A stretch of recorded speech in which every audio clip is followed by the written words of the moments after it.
I'm going to persevere. I'm going to punch through the boundaries. I'm going to become, that person that they say I can't be.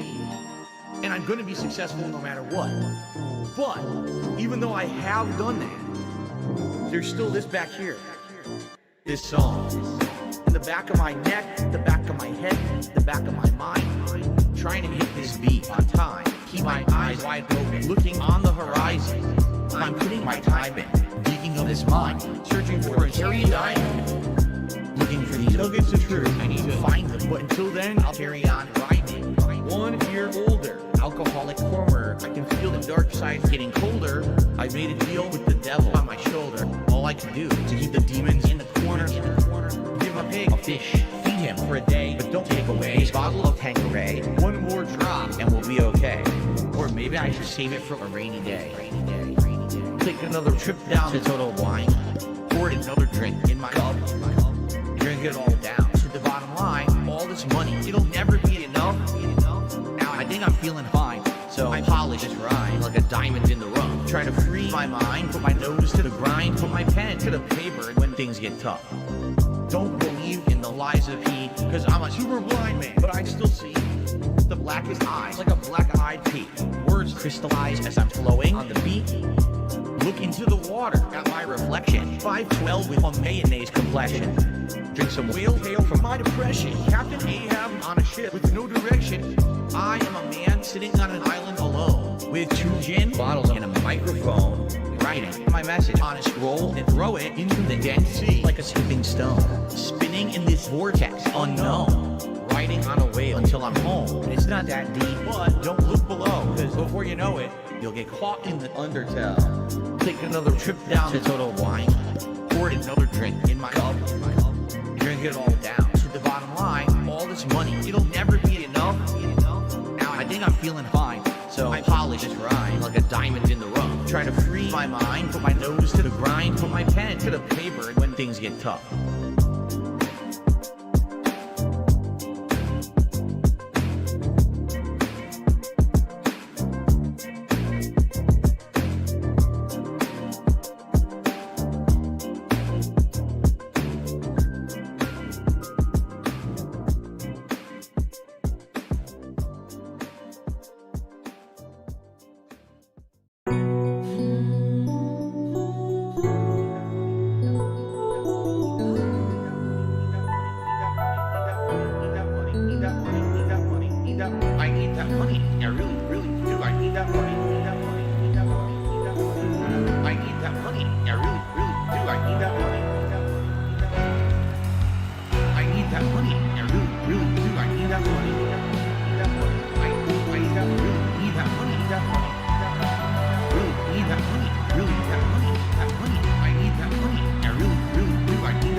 The camera has been turned back at him, and he's like, wait, no. What do you mean, wait, no? It's your turn, bro. This beat is so Chino, about to go medieval on this American tech reviewer. He's a fucking pedo. Discord server of unspeakable evil, gooning out to cuties, then sweep it up like Vito. Your bank accounts approaching zero, so you hacked into Jay's PC and took his De Niro. Your parents take care of your kids on the D-Lo. Don't listen to your mom, cause what the fuck does she know? Make believe making beats in your parents' home, but make believe don't mean shit on the streets of Rome. Manic episode, now you feel incredible. Do something regrettable, maybe something federal. Your Dropbox is full of photos that are questionable. Don't give a fuck, time to slam another edible.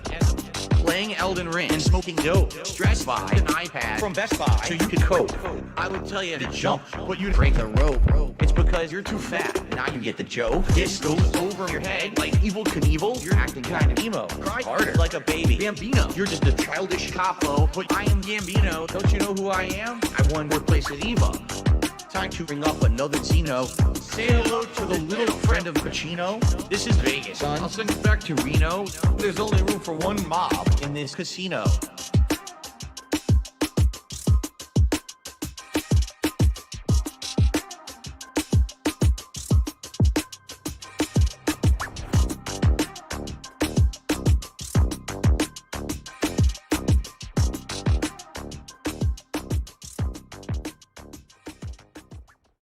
You guys like pizza? I know I do. I love pizza. I'm Italian. I'm disappointed that since I moved out here to the West Coast, there is not a real authentic East Coast Italian style pizza out here. Would you like to have a pizza party with me? Mamma mia! Make it a pizza pie! Pizza pie! Felipe! Pizza pie! Turn on the ovens! Mozzarella! And delicious! Take it $1, roll it out, toss it in the air! Pizza pie! Make it a pizza pie! Pizza pie! Felipe! Pizza pie! Pizza pie! Delicious! Pizza pie! Pizza pie! Pizza pie! Turn on the ovens! Salvagno cheese, Salvagno greasy shit, crazy meat, weird sauce. The sauce has these big chunks of tomato that are very well seasoned, that are really good. Turn on the ovens and burn all the pizzas. Mamma mia! Make it a pizza pie! Pizza pie! Felipe! Pizza pie! Turn on the ovens. Mozzarella! And delicious! Take it $1, roll it out, toss it in the air. Pizza pie! Make it a pizza pie! Greasy shit. Pizza pie! Felipe! Pizza pie! Weird sauce. Pizza pie! Delicious! Pizza pie! Pizza pie! Pizza pie! Mamma mia! Make it a pizza pie! Pizza pie! Felipe! Pizza pie! Turn on the ovens. Mozzarella! And delicious! Take it $1, roll it out, toss it in the air. Pizza pie! Make it a pizza pie! Greasy shit. Pizza pie! Felipe! Pizza pie! Cheese. Pizza pie! Delicious! Pizza pie! Weird sauce. Pizza pie! Crazy meat. Pizza pie! Turn on the ovens. Now on to the more exotic seasonings. These seasonings are catered more towards Italians. If you're not Italian, you don't like these kind of seasonings, you don't have to use them, but I'm Italian and I love it. It's disappointing to me, and it's sad, but at the same time, you know, it just, once again, all the detractors, they said this was going to happen, and they were right. Holy shit, Phil. The detractors. They were right. Holy shit, Phil. Your detractors. They were right. Holy shit, Phil. Do you hear yourself right now? They were right. Like, we totally fucked him. Oh, fuck all that noise. Get you a bottle of gin from Total Wine. Fire up your TV. Drink your gin. Drink your gin. Consequences have actions, pimp. Here's what you gotta do. Drink your gin. Drink a Pepsi later on. Play your fucking WWE champions. Consequences have actions, pimp. Holy shit, Phil. The detractors. They were right. Holy shit, Phil. Your detractors. They were right. Holy shit, Phil. Do you hear yourself right now? They were right. Like, we totally fucked him. Stop being a fucking victim. You fucking bitch. You fucking asshole. Own your shit. Own your shit. Own it. Holy shit, Phil. The detractors. They were right. Bitch. Holy shit, Phil. Your detractors. They were right. Bitch. Holy shit, Phil. Do you hear yourself, bitch? They were right. Like, we totally fucked him. You're still in mission 1. No, I'm not gonna let you lie. I know you're lying. I'm gonna pick on you. I know you're lying. Being dishonest and begging for money, begging, and people wanting justice. He is not a real person. He's not genuine. He is not honest. He's a scammer. I just see a scammer. They were right. Holy shit, Phil. The detractors. They were right. Holy shit, Phil. Your detractors. They were right. Holy shit, Phil. I just see a scammer. They were right. Like, we totally fucked him. All right, I'm done. I'm done. I understand everything now. I know why there's this hate wave on him, and it's been on him for years. It's because of this bullshit.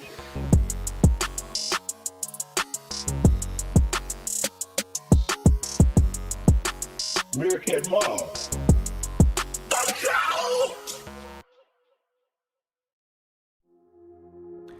Hello, my name is Phil Burnell, more commonly known as DSP or Darkside Phil on the internet.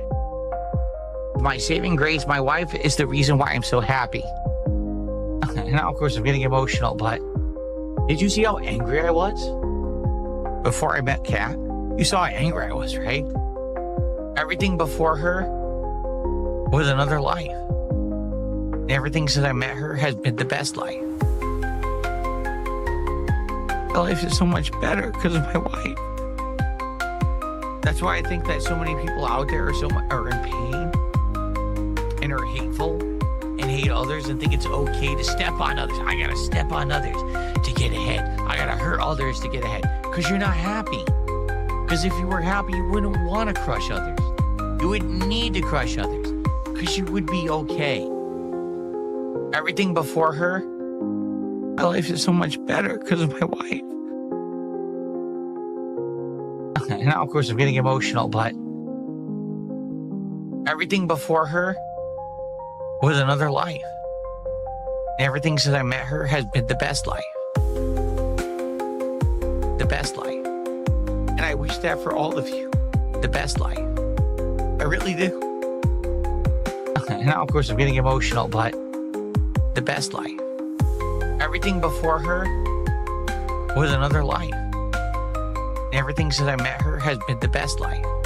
That's why I think that so many people out there are in pain and are hateful and hate others and think it's okay to step on others. I gotta step on others to get ahead. I gotta hurt others to get ahead. Because you're not happy. Because if you were happy, you wouldn't want to crush others. And I wish that for all of you. I really do.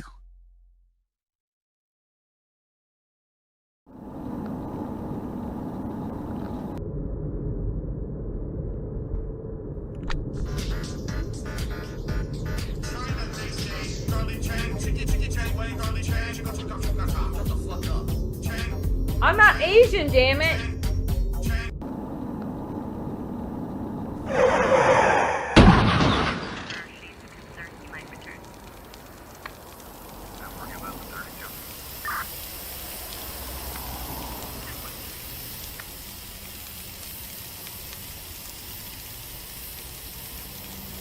What the? There's a black van. Can I see your driver's license, sir? I don't have one right now. Dispatch, we have a collision near Renton between two black suspects. Huh? No, I'm not black, honestly. I can prove it.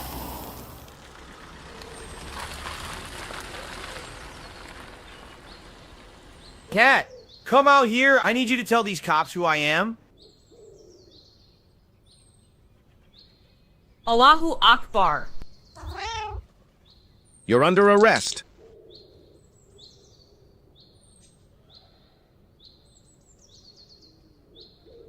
Look at that. She's huge.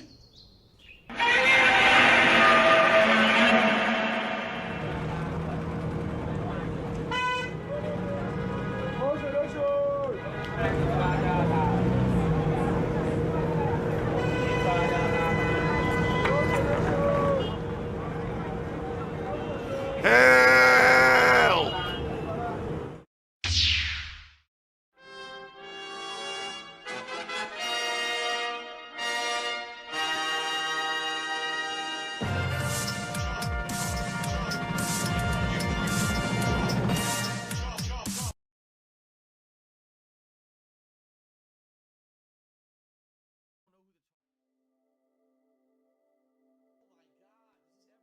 Hello, hello, hello. What is going on, everybody? It's your boy Duty in the house. What's poppin'? What's going on? Hope everyone is doing well today. That's right. Today's Wednesday, isn't it? Man, feels like Duty hasn't streamed in over a week, but no, I was here Friday, right? Good lord. What the fuck? No more. What are you talking about? Everybody's wrenched up. Everybody's a wrench. What are you talking about? What are you talking about, Artemis? Are you spreading fake news? Please stop. Please stop. What's up, Levite? How you doing? Hello, everyone. Yes, he's Valentine's Dayless. Yes, yes. He's Valentine's Dayless. That's right. He has no date. He has no wife. He has nothing.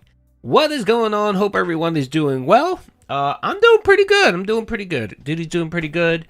Nothing new on the Duty lore front or news. I do. No, actually, I do have a couple things. Real quick. So if you don't know, Duty decided, on Saturday. I know it was a little late, so my apologies. But I did put a post out there where I wanted to do the first annual Super Bowl prop bet contest. And I think I got about like 35 entries, 40 entries. My apologies. I'm still going through them to figure out who had the most points. I do have one person that's in the lead, but I have to check a few others. I did get some emails. So first of all, I want to thank everyone who participated. Next year I'll do I'll do better. If I'm still streaming or whatever, I'm still around. What I'll do is I'll set it up the stream before the Super Bowl. We'll talk about it. Everyone can submit their prop bets or whatever. If you don't know what a prop bet is, it's basically like silly bets for the Super Bowl.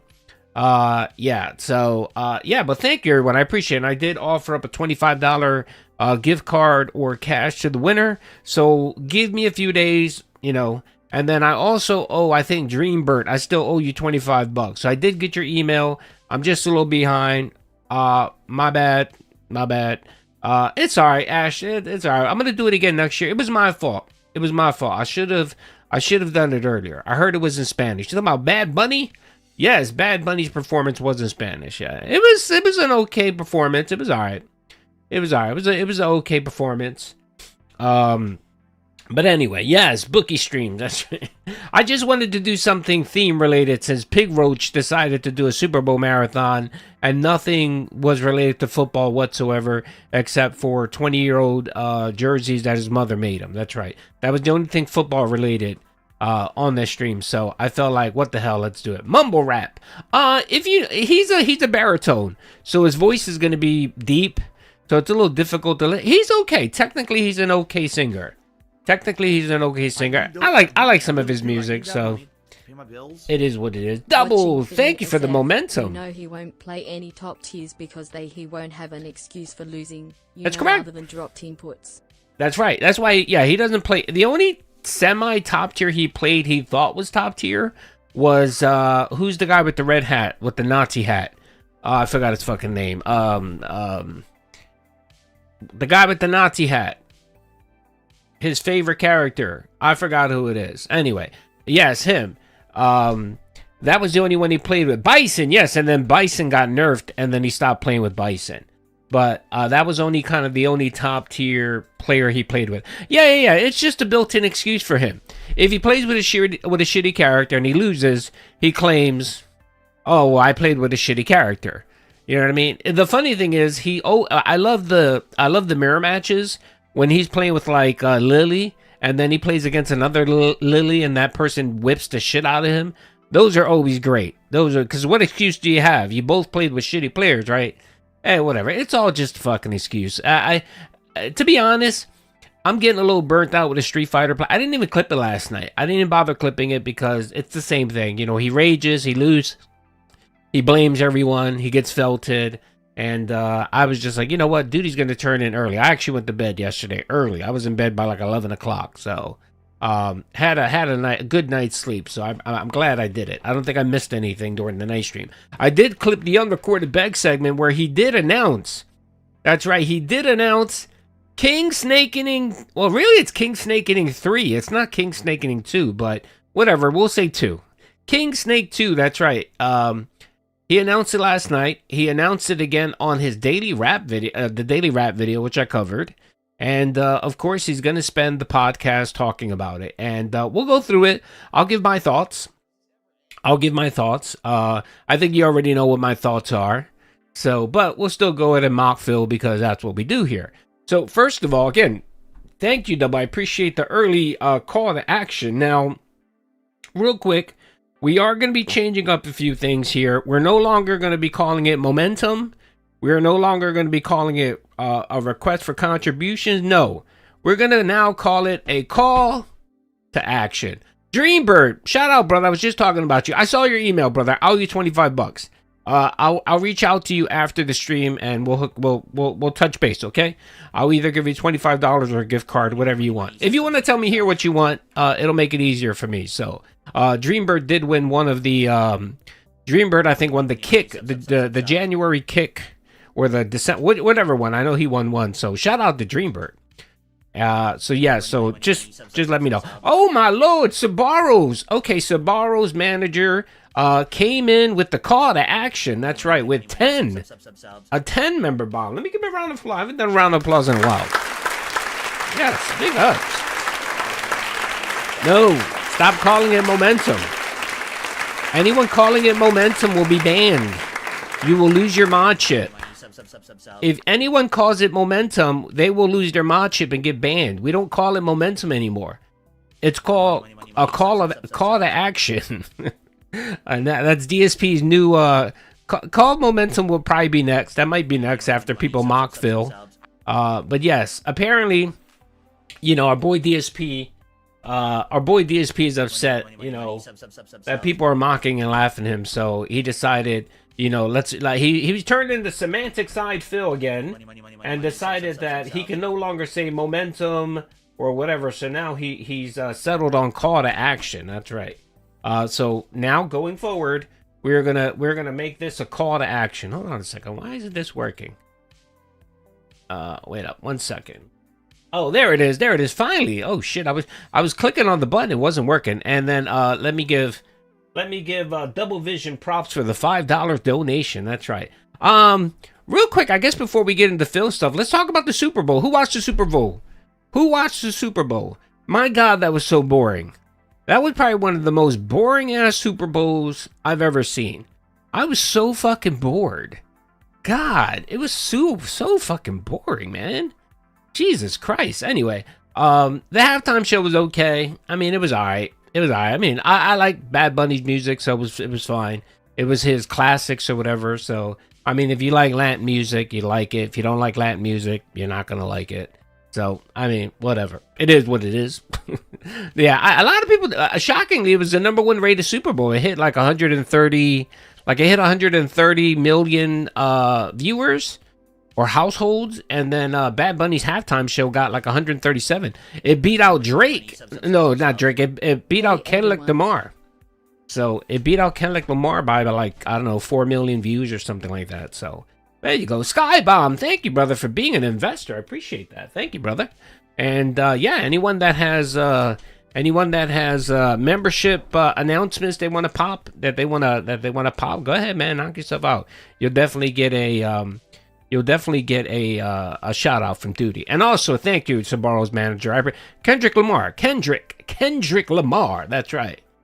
He was the #1 halftime show in viewership, and Bad Bunny beat him. Wait a second. You said that you won something, Dreambird. Yes, you won a kick thing. You sent me an email. You won something. Go to my post on my channel. You won something, brother. Yes. Yeah, you won something, Dreambird. So just go to my channel where I post stuff, and you won something. I remember what I think it was, the kick giveaway or whatever.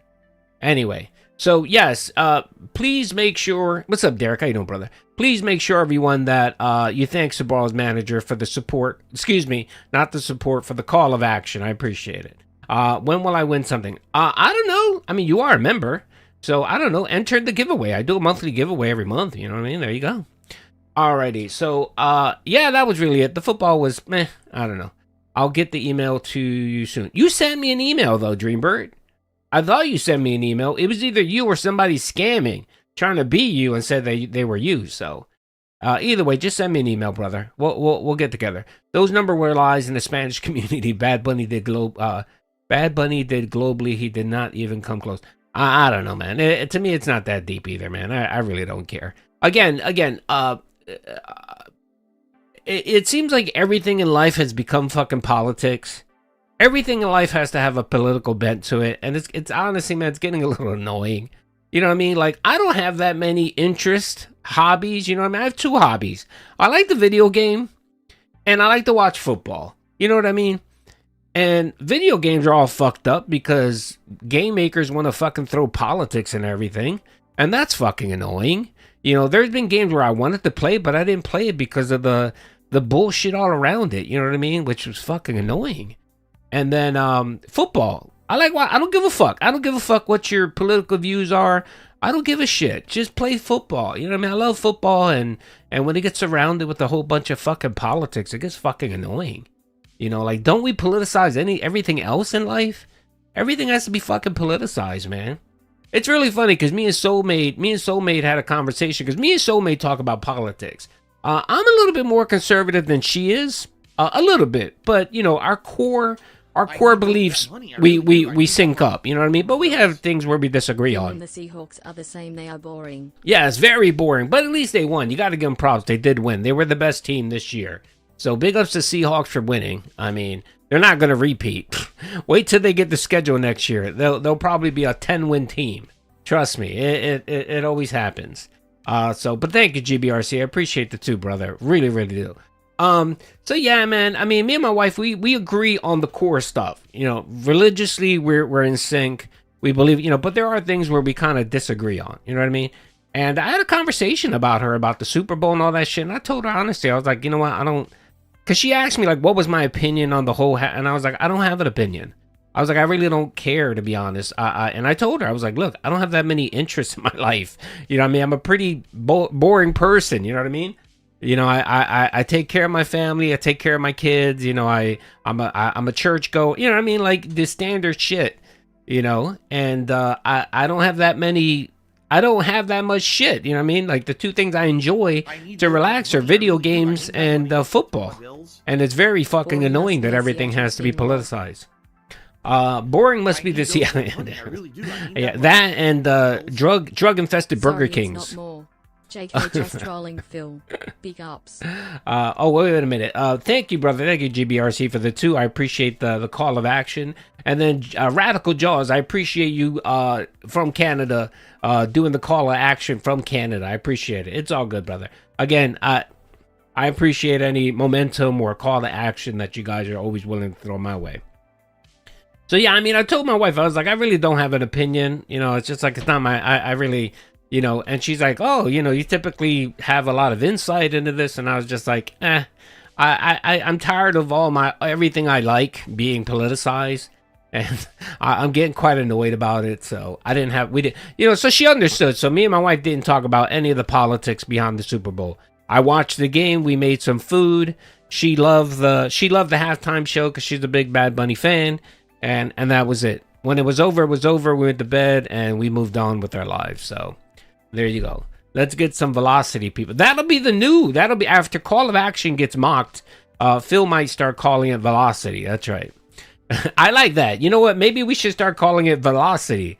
Let's go, folks. Let's get some velocity up in there so that Phil can't use it. Due to you're a foreigner in America.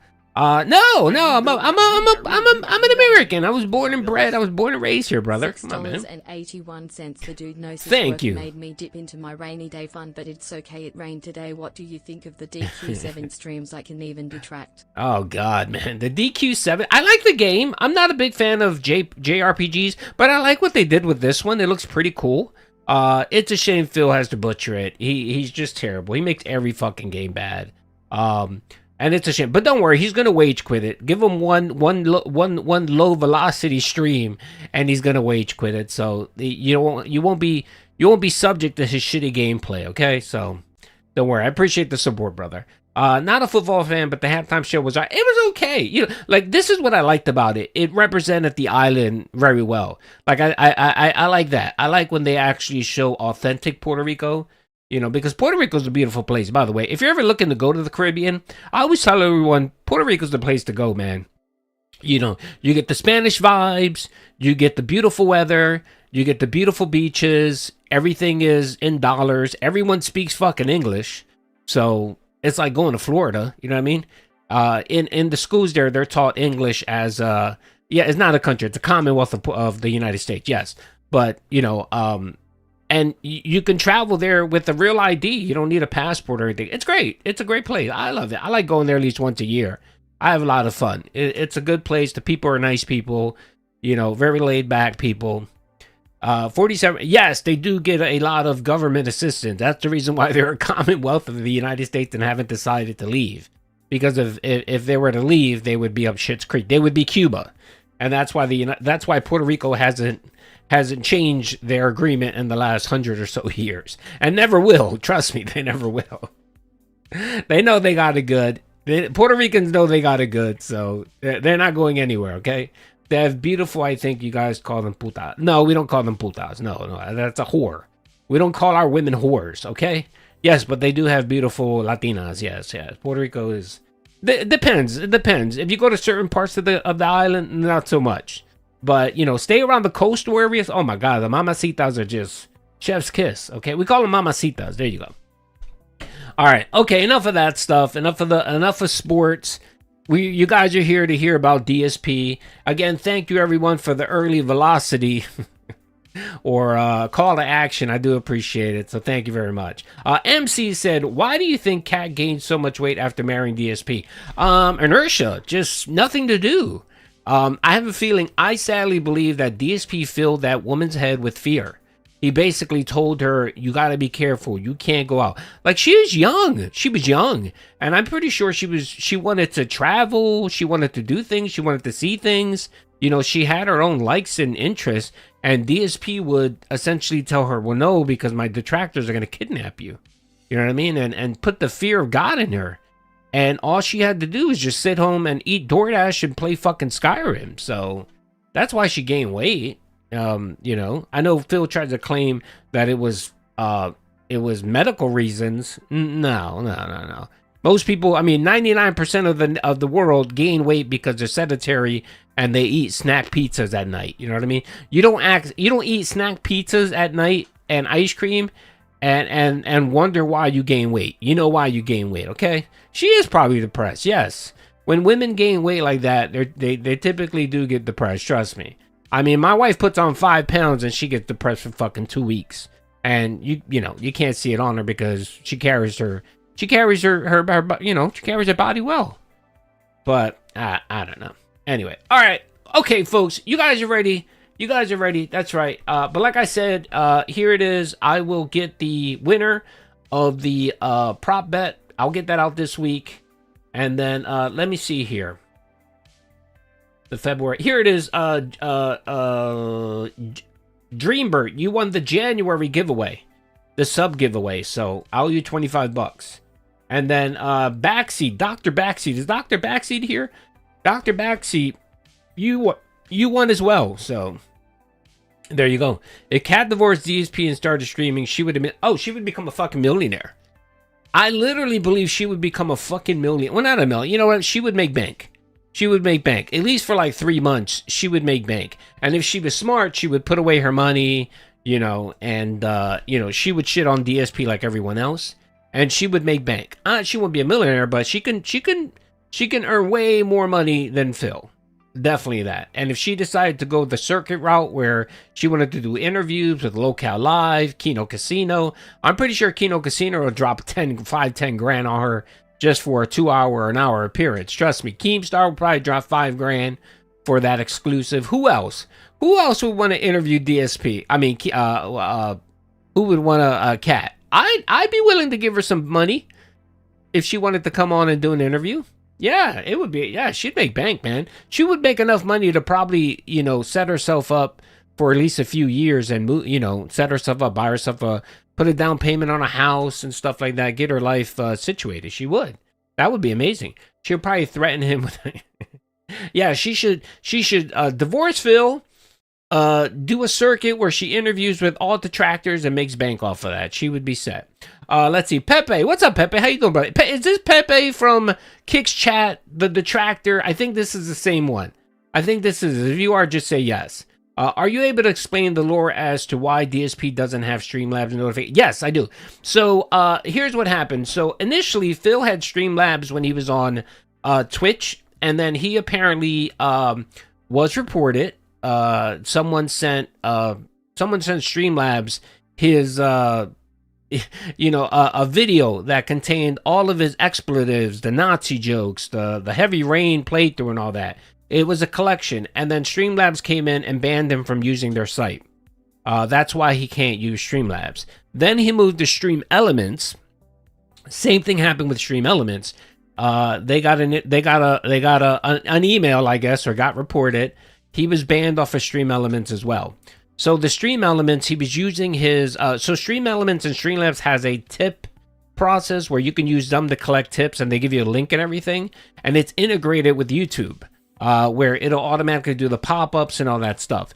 When he got banned from those two sites, that's when he started doing the manual process. So he did look into maybe doing something else. He did look into maybe getting to another process payer.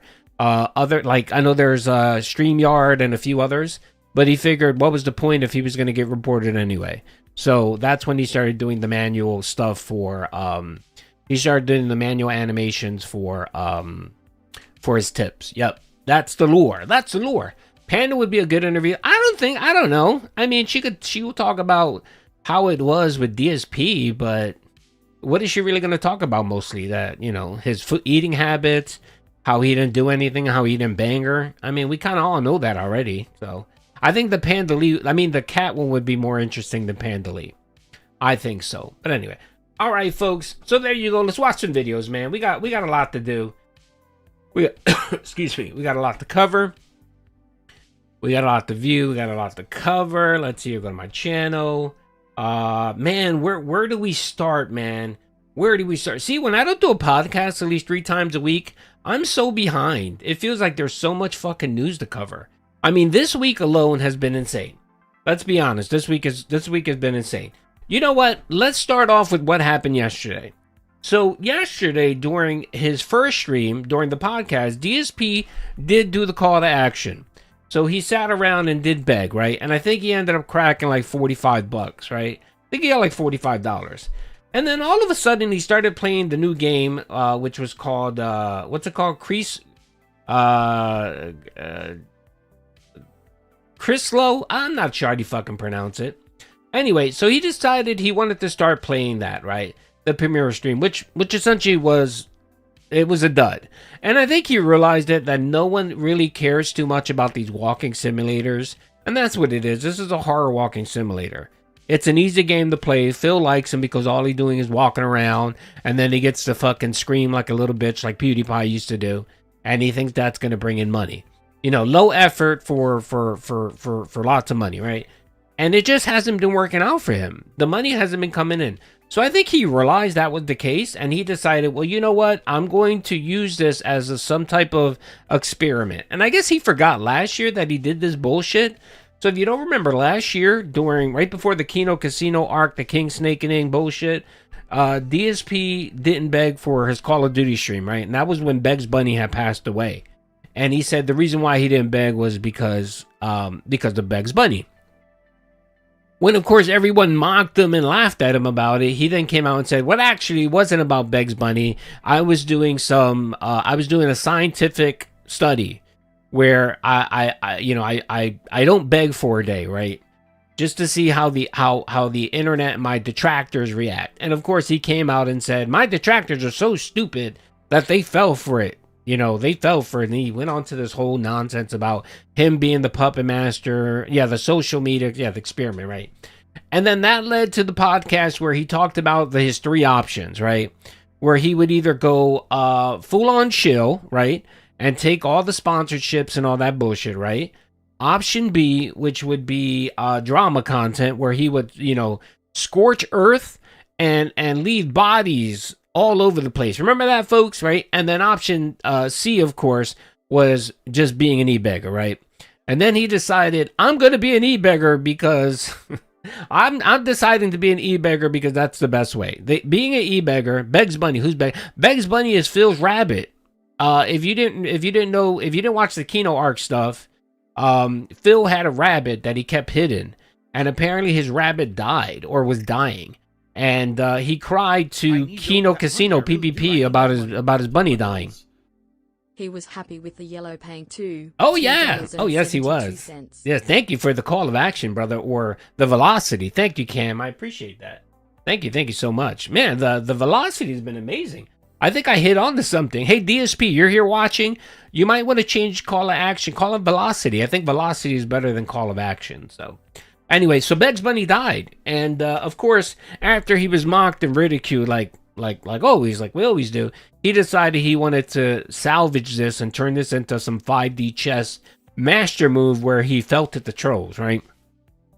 And I guess he forgot he did that last year, or the writers forgot. I think the writers forgot that they did that. So they're essentially recycling plot lines. So that happened last year around March. I was trying to find the video so we can watch it, but I don't know where the fuck the video is. I don't know what happened to it, if I deleted it or whatever. I'm not sure. But anyway, it's out there. I think Snore Hogan probably has it, right? Anyway, flash forward a year later, support's drying up. He got nothing going on for himself. He's wage quitting every game. So then I guess he decided he was going to whip this out, right? So let's watch this. He's very quiet. He doesn't beg. This video is about like 11 minutes. We'll watch a little bit of it. And then, of course, we'll move on to the unrecorded beg segment last night where he revealed his master plan, right? Thank you for the two, brother. Stroller. Thank you, brother. Thank you. I hope you're doing well, man. I haven't chatted with you for a while, man. Again, this is Stroller. He used to do my AI thumbnails. Big ups, brother. I appreciate you. And thank you for the two. The writers got a little sloppy. I think the writers forgot. And they're recycling plot lines. So they're bringing back the whole I chose to beg. I chose not to beg on a stream so that I can felt detractors. I think that's the storyline for today, right? So let's watch the video, then we'll watch, of course, DSP revealing it, and then we can watch the Daily Rap. The Daily Rap video, he gets a little bit more into it. So apparently he's trying to get people to watch his podcast tonight. And of course, no one's watching his podcast. Everyone is watching Raw Phil. Yeah, maybe his bird died. Maybe his bird died, and that's why he didn't beg. Remember, the last time he didn't beg was when his rabbit died. So maybe he decided, oh, my bird died, so I can't beg. In honor of my dead animals, I'm not gonna beg. I guess that's a new tradition for DSP. It's because of the yes. Oh, well, yeah. That also too. And if you didn't watch my video from this morning, I talked about what happened. And I did put out option. I actually put out a tweet talking about that. I asked people why did you guys think he didn't beg? And I said, is this King Snake 2.0? Did his animal die? Did his parrot die or something like that? Or was he embarrassed? And I think a lot of people believe it wasn't that he was embarrassed. But he has been mentioning live stream fails a lot lately. So it could be a combination of everything. He got embarrassed because millions of people watched that and saw him being a despicable e-beggar, I have a feeling that he does. I think from what I gather, I think Phil has a handful of advisors that reach out to him. So every time he talks about, a bunch of people reached out to me via email and told me this, I think it's like 2 or 3 dents. It might be Darziak and a few other people that actually email him and say, yo, man, this looks bad. You should, they're kind of his conscience, because Phil doesn't have one.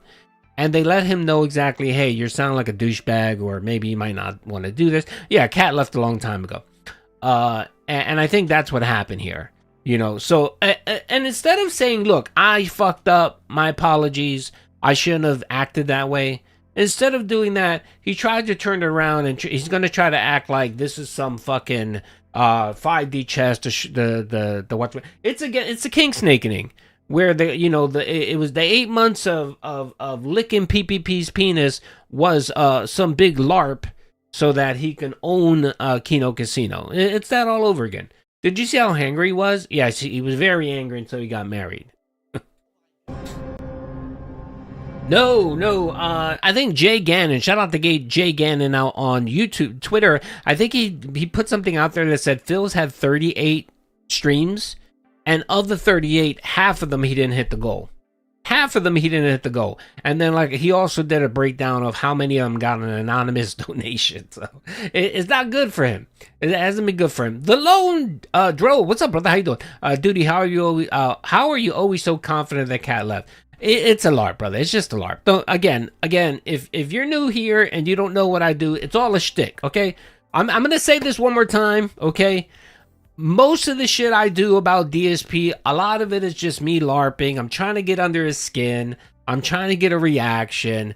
Do I think Kat left? I'm pretty sure she did. I think that she moved out last year, but I don't know for sure. You know what I mean? But still, what do they say? Fake it till you make it. You know what I mean? And cover your ears, Phil. If this makes Phil crash out that I keep talking about Kat leaving, yes, it's all fun speculation. That's all it is. Don't take everything I say so seriously. I think too many people in the Snortex take a lot of the shit I say seriously, and I'm just trying to be funny and trying to make people laugh. You know what I mean? Like the example today where I said, okay, we're gonna now call it a call to action instead of moment. It's just laughing at Phil, honestly. Okay. But yeah, there you go. That's your answer. I hope I answered your question. And you know what? For asking that amazing question, I made you a mod. Okay. How do you feel about the banks being closed Monday, big bro? What are they closed for? What are they closed for? That's something new to me. I didn't know they were closed on Monday. Is this some new, is this like, I don't know, some new holiday that I don't know of? Could it be proven easy that he ain't there with a PI? Yes, it could be. It could be. But who's paying for a PI? Who's dropping $500 to retain a PI? I'd rather play the long game. I'd rather play the long game, so. To pay my bills. But I have no goals, eyes. Money doesn't affect me. One hit, brother. Thank you for the momentum. I appreciate that. Yeah, I know. He's just insane. It's Duty's day. Duty is books. Yeah, exactly. Duty is. I'm neither, actually. I'm neither book smart or sneeze smart. I'm just a retard talking about DSP. That's all I am, brother. All right, let's watch the video. Okay, everyone. Hello and welcome to something new.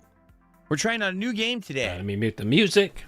And it looks pretty interesting, to be honest. Yes, Velocity. It looks like a hybrid of many different formulas. There's survival horror. There's first-person shooter action. Thank you, Derek. Kind of like a BioShock-esque feel to this game. It's Dark Souls. And interestingly enough, it's bankrolled. What's up, by Blumhouse. King Sly? What's up, brother? Hold on a minute. Blumhouse. Is that my boy King Sly? What's up, King Sly? How you doing, man? I hope you're doing well, man. I haven't chatted with you in a while. This is King Sly T. You don't need a round of applause. The GOAT. The man.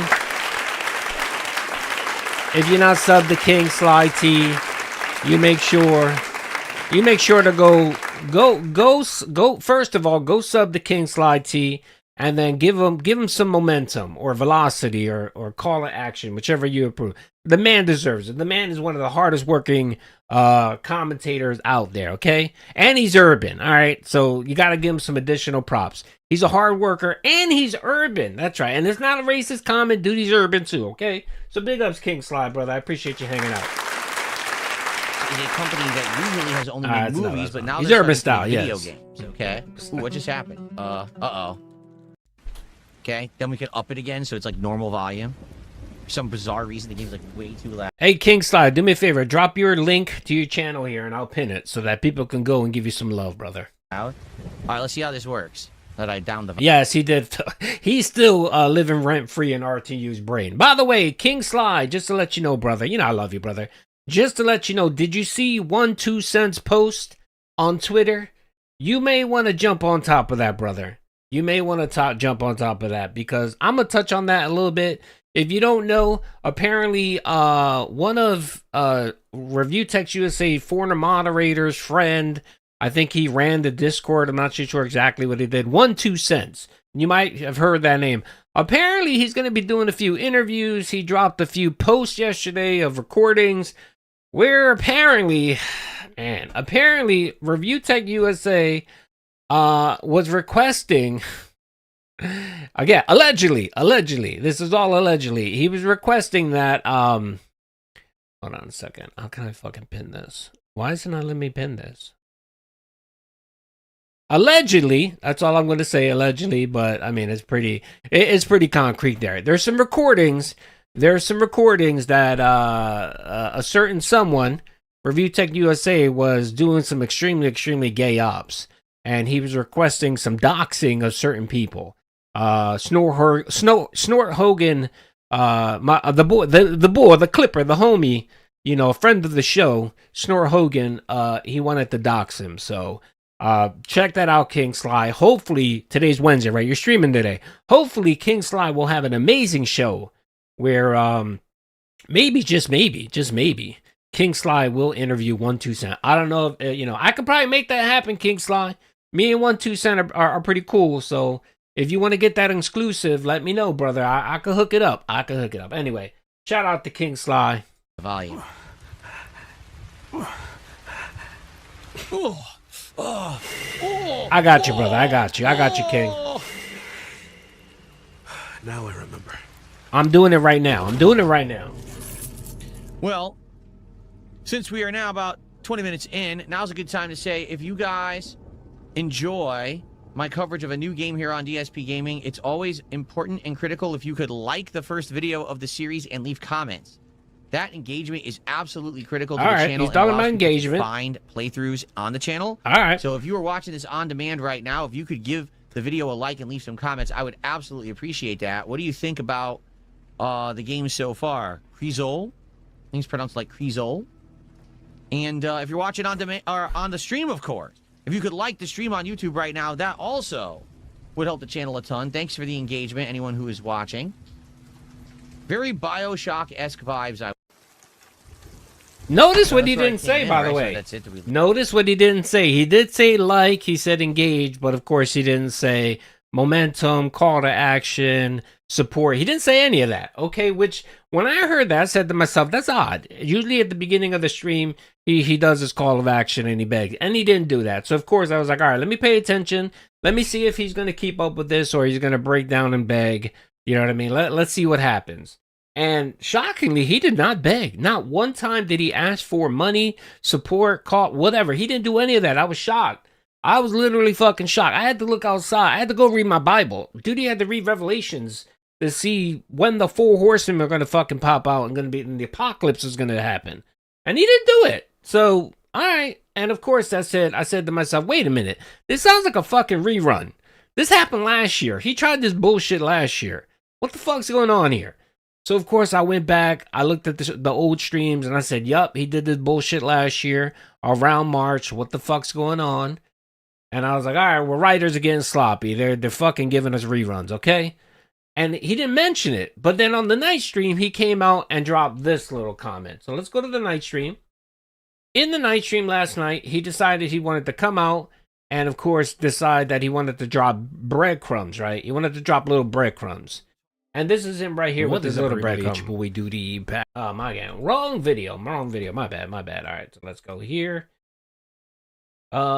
Excuse me. Where the hell's the video? Where the fuck's the video? I posted it last night, didn't it? Here it is. After begging, these people reveal why.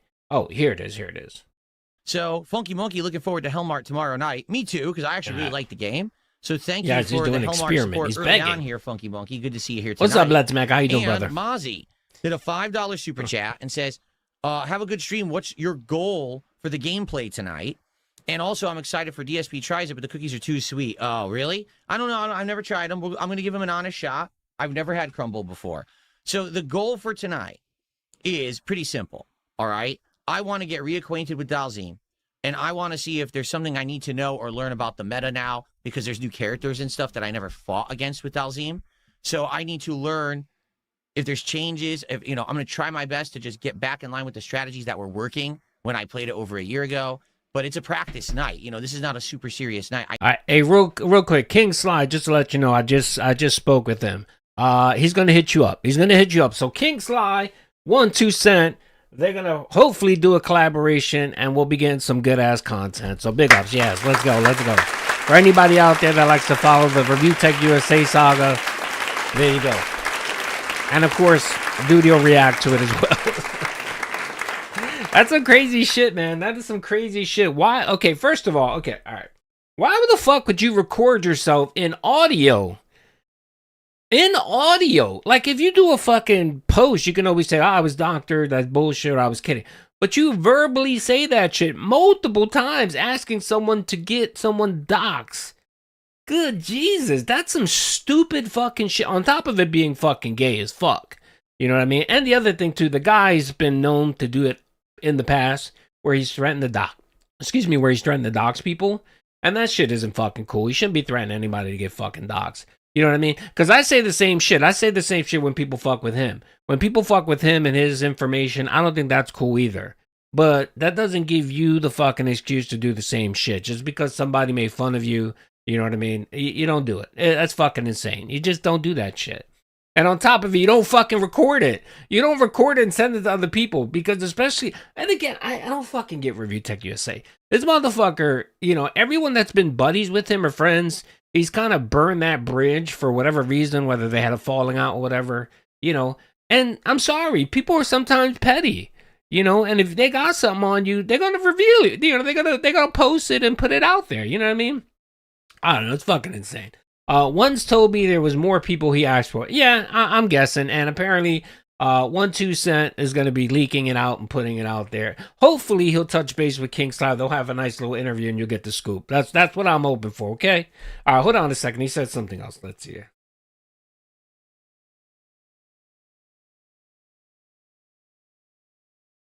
Oh, shit. Oh, 1-2. Yo, brother. King. Hit up with 1-2, man. Oof. Well, he just posted. I can't say what it is, but he'll probably let you know. Something else is going on there. So, I don't know. Anyway, again, I'm not a Review Tech USA detractor. I like to chime in every so often when funny shit happens. If you want two people to go to, King Sly and Ames, if you want Review Tech USA content. And Kino's pretty good too, but they've kind of not talked about him too much with all the bullshit with his kids and all that. So if you want two people to King Sly T and Ames, two good people, man, two good people. I need to get back in to the groove with this character. He was one of my favorite characters when I was playing this game actively. Yeah, Ames is a good dude. That was a very long time ago. I've always defended Ames because even when I used to chill on Rich's streams, back in 2025 when he decided to, or 2024, 2025, when he decided 2024 when he decided to go to war with detractors, Ames was one of the people that reached out to Rich and said, hey, I'd like to come on. I'd like to have a conversation with you. I'm not going to scream at you. I'm not going to do anything. And Rich treated him like shit. He treated him straight like fucking garbage. And I remember telling Rich, yo, how are you going to ask someone to come on to have a civil debate with you and you treat them like shit? You know what I mean? It's you know what I mean? It doesn't come off right. So he came off real petty. So I remember telling him that shit. And I told Ames the same thing. So, you know what I mean? You can't ask someone to come on and try to have a civil conversation and then you mistreat them like shit. You know what I mean? It's not cool. And then, of course, you guys all know what happened with him and the DSP detractors. Yeah. Okay? So there you go. Thank you to Mozzie. And then it looks like there is a detractor, I think.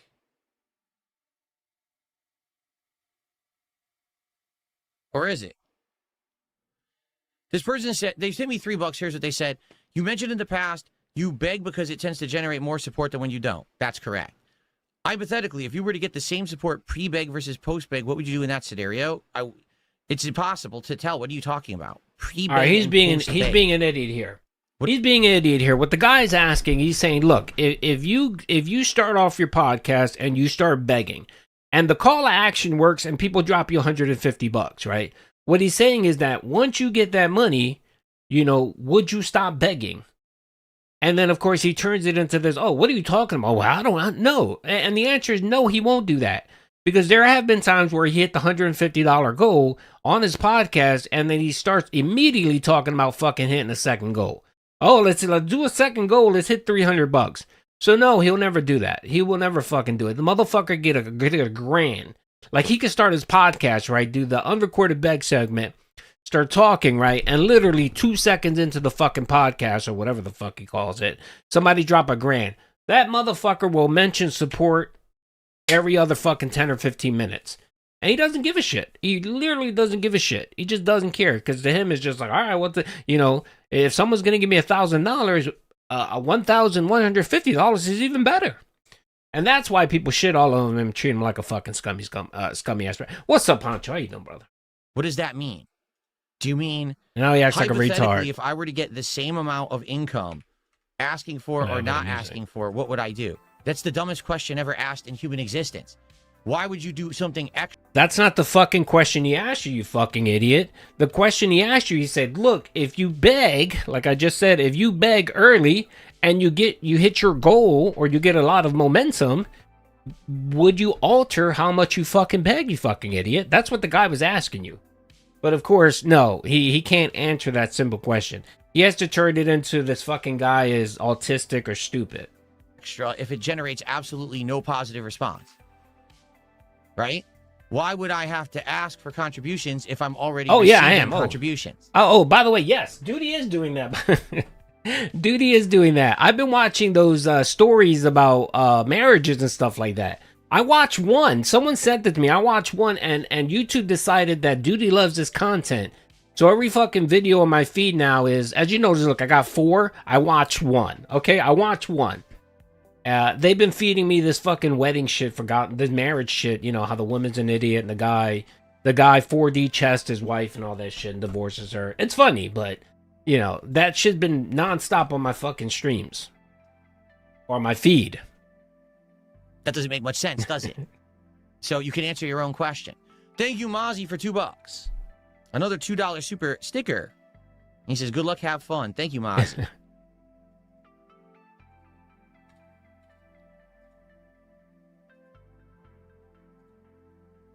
Cool. Nothing like the dead air, brother. For example, here it is. I have something that I'm going to reveal to all of you tomorrow on the Level 1 podcast about today's earlier stream of Crizzle.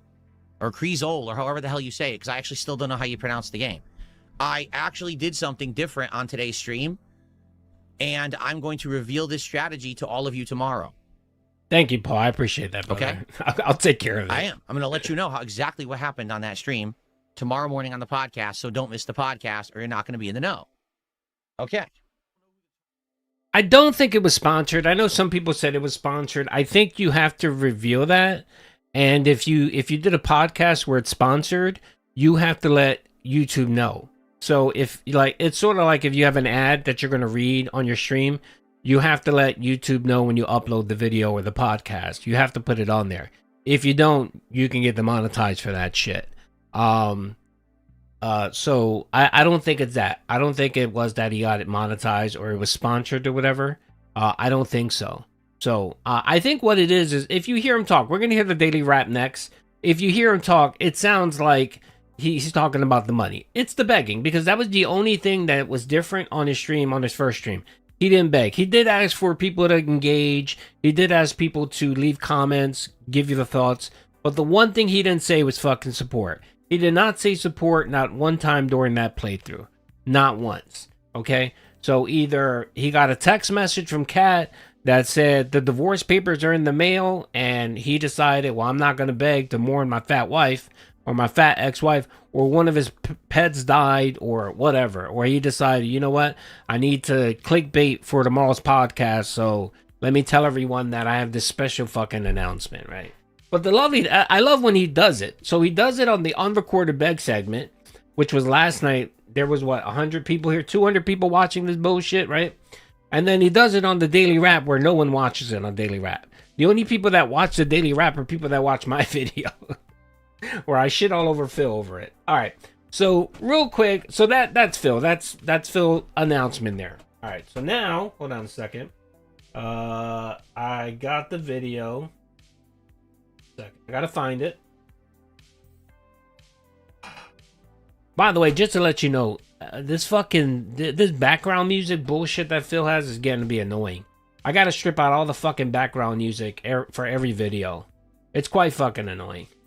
Because if not, YouTube will take my money. They will take my monetization, and I'm not good. I'm not cool with that. Duty needs his money. He really, really does. I need that ad revenue. I really, really do. So I have to now take the extra fucking step where I have to fucking edit his video. I gotta edit his slop. Good evening, everyone. Phil here, and welcome. All right, here it is. I got it. All right, I found it. All right. The unrecorded back. You know what? I should create a channel where I just upload all this shit with no background music. I should do that because Raw Phil doesn't do it, so I don't know. Was the video he posted before the stream? I refused to watch it. So yes, what that video was from was the unrecorded beg segment.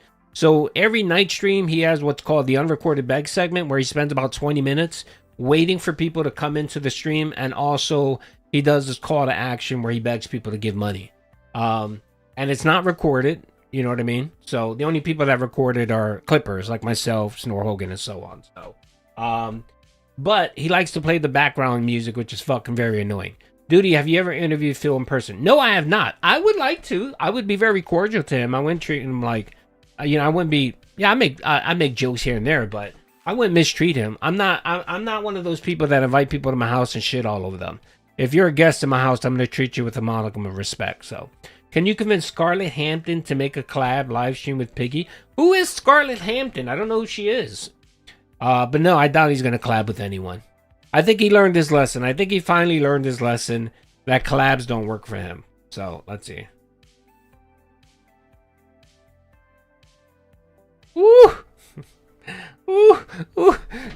Yo, King, if you still here, brother. Hit up one. Hit up one, brother. There's more than just a doxing allegation, brother. Good God. All right, let's see here. Big ups, Duty. Captain Podcast. All right, Replicant. I appreciate it. By the way, since you just got here, we're no longer saying momentum or money or support. We're saying call of action or velocity, okay? So if you want to talk about money in my chat, you got to say velocity or call of action, okay? What is this? What is RT? He's doing some shady shit. Apparently one of his former moderators has some recordings of him doing some very gay op shit, and apparently he's going around exposing it. So I was just telling King Sly that he might want to hit up 127 for an interview. So I think that's going to potentially happen. So there you go. Welcome to the Daily Wrap for what was Tuesday, the 10th of February, 2026. A day that I honestly do wish had gone different. Apart. Not to say that it was a bad streaming day. By no means was it. But I do wish that the day had gone different. Again, I have no hate whatsoever. I have no hate whatsoever with Rich. I don't. To this day, I have no hate with him. I disagree with a lot of his shit that he does. I think he does a lot of idiotic shit, and I think he shoots himself in the foot. A lot of his problems were because of his actions. He decided to go to war with DSP detractors for no fucking reason. He decided to go nuclear when it came to Kino Casino making fun of him, which just compounds it. You know what I mean? It just compounded. He made a lot of these choices. He's the one that decided to delete Review Tech USA for whatever fucking reason after multiple people gave him advice saying don't do that, and he did it. And now what? A year later, he's coming out saying that was a big mistake, and now he's trying to rebrand Review Tech. Whatever. That's a decision he makes. It's perfectly fine. But again, I have no hate for the guy. I really don't. If you've ever heard my content, even when I'm criticizing him, I don't mock him. I don't talk about his kids. I don't do any of that because, again, I have no hate against the guy. I really don't. I feel kind of bad for him. I do. But when he does stupid shit just like anyone else, he should be called out for it. So, I mean, you know. And again, I'm not the Review Tech USA guy. I'm not, you know. That's more Ames and Kino Casino and King Sly T.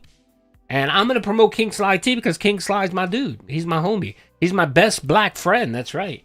He's my #1 urban style individual friend. So I'm going to shout him out. So there you go. And I'll explain why in a moment. But let's recap everything that happened.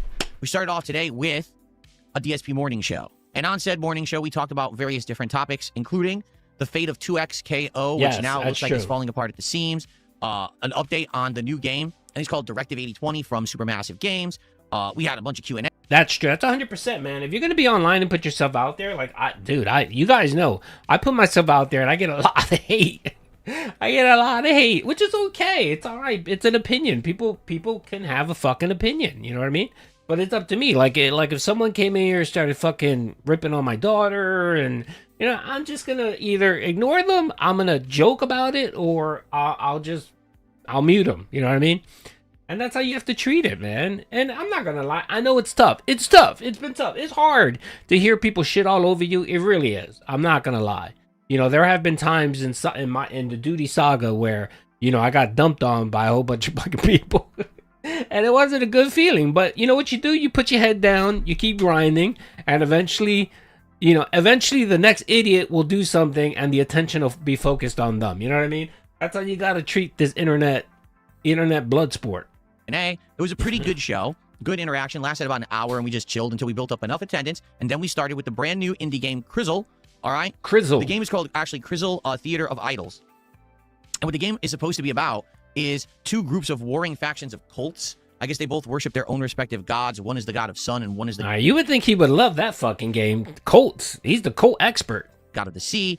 And the game has horror elements. The game has survival elements. And the game has interesting story and exploration, puzzles, etc. All right? What the game doesn't really have is any semblance of pacing. By the way, call to action. If you want to get bubbles, we need 100 likes, all right? If I get 100 likes, you guys will get bubbles. So this is do these call of action or velocity requests for likes. That makes any sense whatsoever. Allow me to explain what I mean by that. So when you watch the trailer... Yeah, I am. I figured out, so I spoke with someone that does a dual stream on YouTube and Kick, and they told me that they believe the issue is the issue has to do with latency. So when I set up my YouTube stream, I have it ultra latency, and apparently Kick can't handle ultra latency, and that causes the problem. So the next time I stream, I'm going to do a stream where I do low, like today I'm doing low latency, versus ultra latency. It's been good so far. I haven't had any issues. So hopefully the next stream we do, I'll turn Kick on and we should be good to go. Hopefully. For Crizzle, right? It shows you fighting all kinds of robotic enemies. Now, some of these are He's pulling a DSP. Ooh, we gotta clip it. But then also giant, like big robot monsters and things like that. It shows you using multiple different kinds of weapons and the like, and it shows like you're using some kind of like bloodcraft magic or whatever. And you're led to believe from... Yes, Kingsly is a great urban style individual. Man, this game is probably going to be similar to like BioShock or something like that. Now, it definitely looks like it's a little bit more gory, but for the most part, that's exactly how the trailer is designed to make you think the game is. Well, folks, Oh, fuck, what the fuck happened? Someone just asked, is today going to be a big day? I think we're going to get a crash out. Yeah, I think we will get a crash out today. We'll get a crash out because, of course, he's going to try to pull this whole fucking 5D chess thing. The chat's going to go insane and they're going to laugh at him. They're going to say King Snake 2.0, whatever. And then he's going to blow up. He's going to tell people to eat shit. He's going to, he's going to have a meltdown. That's probably what my bit. I set my bit rate now to 10,000 for YouTube, but I might lower it if I do Kick and YouTube. I'll lower it to 8,000. But I think it has to do with the ultra latency. I need to flip that shit to low latency. So the chat will be a little slower, but it's fine. It's not a big deal. Sorry to say, the trailer's a bait and switch. Yeah, by the way, a lot of people think that the Street Fighter Anonymous Tips is actually Jack Raxter. He's been getting a lot of fucking hate, and I believe he was doxxed recently. I think Jack's got doxxed. His information got out there. So he's been posting the Anonymous Tips for Street Fighter. So I think that's what's happening there. And what I mean by that is that even though maybe the things that are actually present in the trailer are in the game somewhere, they are nowhere to be seen in the first 3.5 hours of the game. Yes, my marriage is doing well. Me and Soulmate are doing good. I've been married 34 years. It'll be 34 years. No, we're good. Me and Soulmate are good. No. Yeah, Jack's got doxxed. Yes, he got doxxed a couple weeks ago.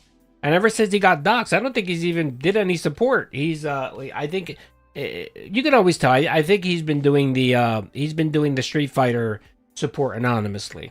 So. No exaggeration, the entire first hour is building atmosphere with a little bit of combat, and that's okay. But then once you go into the main part of the game, here's what you very quickly realize. What's going on?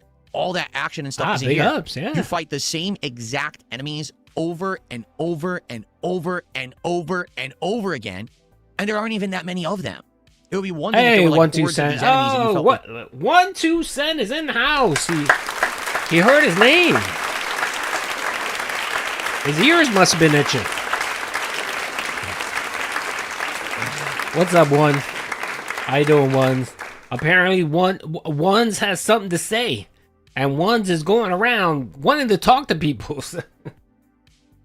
Do me a favor, One. Hit up King Sly, man. Hit up King Sly. I would tell you to come on my stream, man, but I don't want to step on any toes. You know me. I'm not a Review Tech USA detractor or whatever. I don't want to get into that muck, that mess, but definitely, brother. Hit up hit up King Slide, brother. You guys can have a nice conversation. But big ups to 127. I tell you, there's never a fucking dull day in the review tech USA sphere. I really do. I need that money.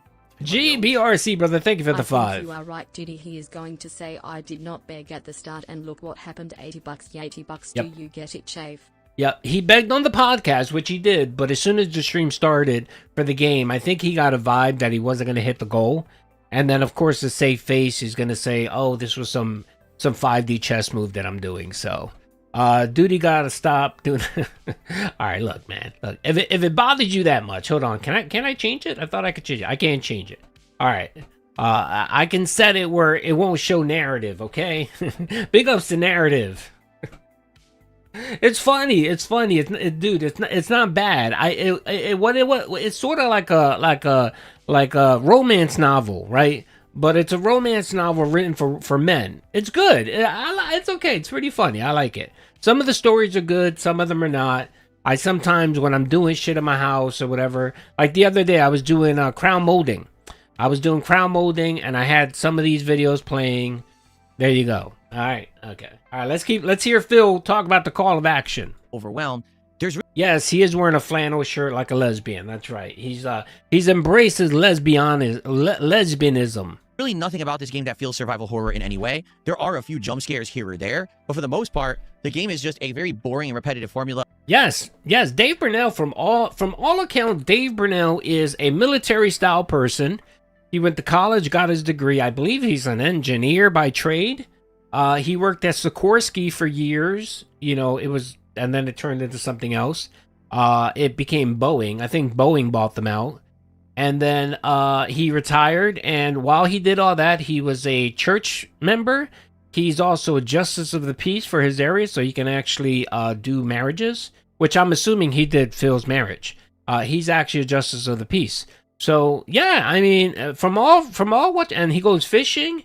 From all respect, I mean, from according to Phil, he was banging the secretaries at his job. He was a bit of a hooker. He was a bit of a slut. But other than that, he seems like a decent guy. And apparently, from what I heard, both Linda and Dave cheated. They both cheated on each other. So I think that's a squash. That if both marriage partners are cheating, that's a squash, okay? Kill a bunch of these very generic statue people, refill your ammo by using your own health, find a way to get your health back by absorbing blood from creatures or just finding vials you inject yourself with, wash, rinse, repeat. No, she doesn't. Yeah, you explore, you open locks on doors. Soulmate is very particular about what she eats. And now that she's older, Soulmate is 51, still looking hot and beautiful. She, as you get older, it's easier to put on pounds and stuff like that. So she's very meticulous about what she eats, and there are no snack pizzas. My wife doesn't eat anything after 6 o'clock. That's a golden rule for her, and I duty appreciates it. You solve basic puzzles and stuff, but the game is a very, very narrow and boring gameplay loop. Compare that with BioShock, where right from the get-go, right, you've got multiple weapons. You're getting what's up, Natsu Bird? New Big up, abilities Natsu. and things that are exciting. You have customization options where you can buy things from a vending machine right, to make the game Phil. play differently, right? I know. None of that is present in Crizzle. If you want a more in-depth explanation, I made a 10-minute video talking about Crizzle and made it the highlighted video of my channel explaining the game 1,000,000% is a bait and switch from what they showed in the trailer. Maybe if they had never shown that trailer, you wouldn't have had that expectation, but that's really the reason I bought the game. I just watched the trailer. I'm like, it kind of looks like BioShock from the way they presented it. How am I 3.5 hours in? I still only have the starter handgun. By the way, I don't know this for certain. Again, this is speculation. Don't say that I said this is truthful, right? But there was a theory out there that someone had that, when you listen to Phil, apparently, so as you know, Phil had a female cousin who was older that moved in with them for whatever reason. That's kind of odd, right? Why, usually something's going on if your niece has to move in, you know what I mean? Something weird is going on there. And there was some speculation potentially that something happened between his dad and the niece, and that could explain why she had to move out. And then of course they blamed it on drugs. They said that she was a druggie or some shit like that. and that's why the family broke up. Like the family had broken up after that. So if you piece it all together and you look at the time frames, and again, I don't know if that's true. I don't have any I don't have any proof that that's the case. But of course, a lot of this is speculative, and you just hear him out talking. No, not that Phil did something. That his dad may have done something, and that's the reason why the family kind of broke up or whatever. So I don't know. I mean, could be. Cam, thank you, brother, for the $1.99. Was this one? No, this is the daily rap. This is the daily crap video. So this is what this is. It's different, brother. It's completely different. Yeah, I don't get why everyone sweeps for Dave. For Dave Burnell, no. I mean, to me, he sounds like a normal person. You know what I mean? He's not perfect. He fucked up. He cheated on his wife. Apparently, the wife cheated as well. But like all of us, we try to do our best and try to live good lives and try to raise our families as best as we can. You know what I mean? I have no abilities whatsoever, 0, and I've only ever fought the regular standard statue enemy. I'm bored. And the truth is, not only was I bored, I think the viewers were even more bored. They were saying to me, this ain't it. Like, this is just not well designed at all. There's 0 pacing. Like, you want pacing so that the excitement ramps up, not 3.5 hours of exactly the same thing with 0 ramping up or anything scary. Like, what is going on? Okay, there's one scary element.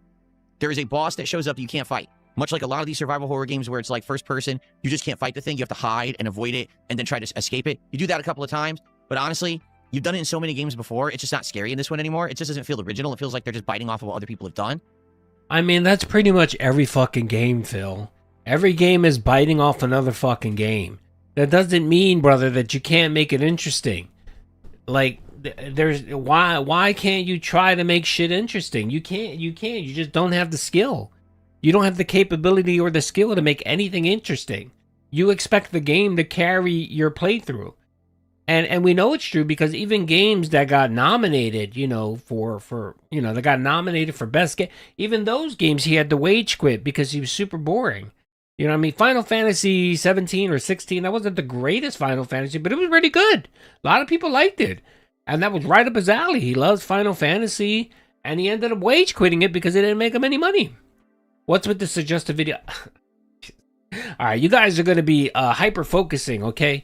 What it was someone sent me a video. It was a good story about a husband and a wife and how the wife tried to fuck him over. And then, the husband 5D Chester, and it was great, right? So I watched one video. They're about 30 minutes long. And then all of a sudden, I started getting recommended all these fucking videos. So I watched a few of them. No, dude, he's not getting divorced. No, I'm not.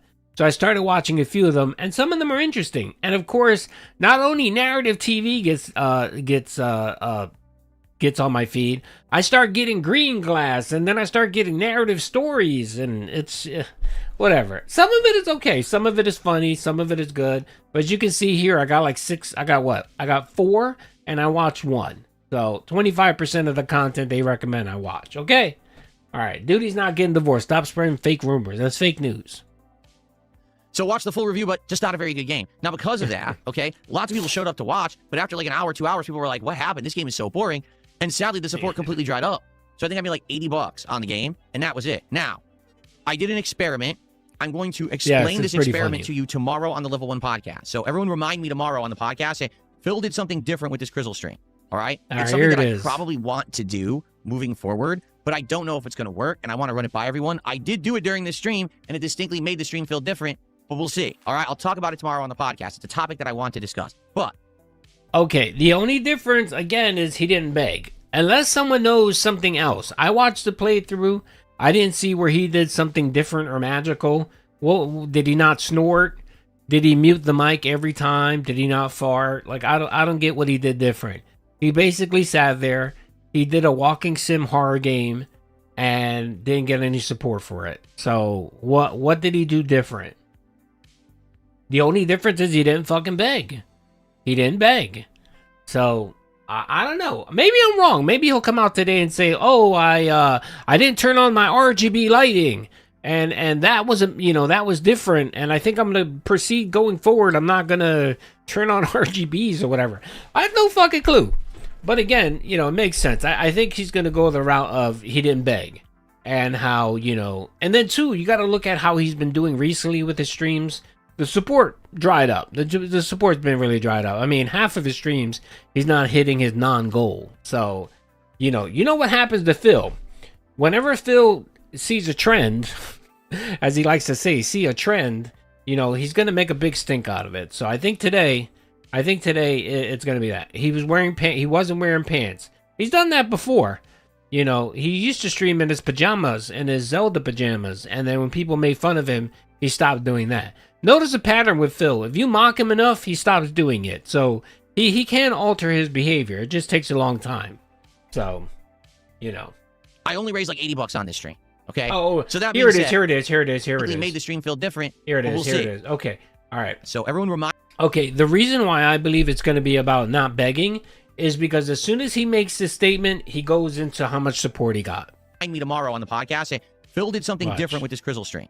All right. It's something that I probably want to do moving forward, but I don't know if it's going to work, and I want to run it by everyone. I did do it during this stream, and it distinctly made the stream feel different, but we'll see. All right. I'll talk about it tomorrow on the podcast. It's a topic that I want to discuss, but I only raised like $80 on this stream. Okay. So that being said, tonight with Street Fighter 6, I wanted it to be a really good stream because I wanted to try to make up for the fact that the first stream was a dud.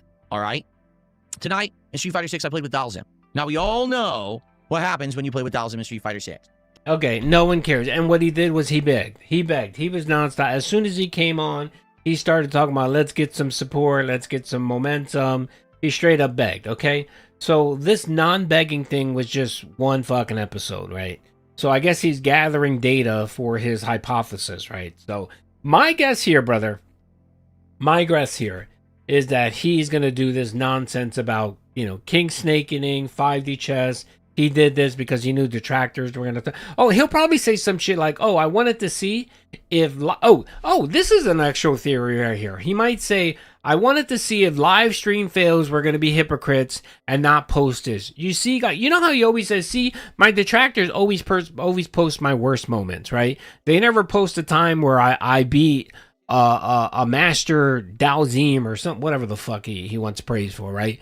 They never show that I won 4th place in Evo. You know what I mean? Like, none of that shit. He doesn't do any of that shit, right? I mean, he rants and raves about that shit. And he hates that detractors don't show his positive... that they don't show his positive content, right?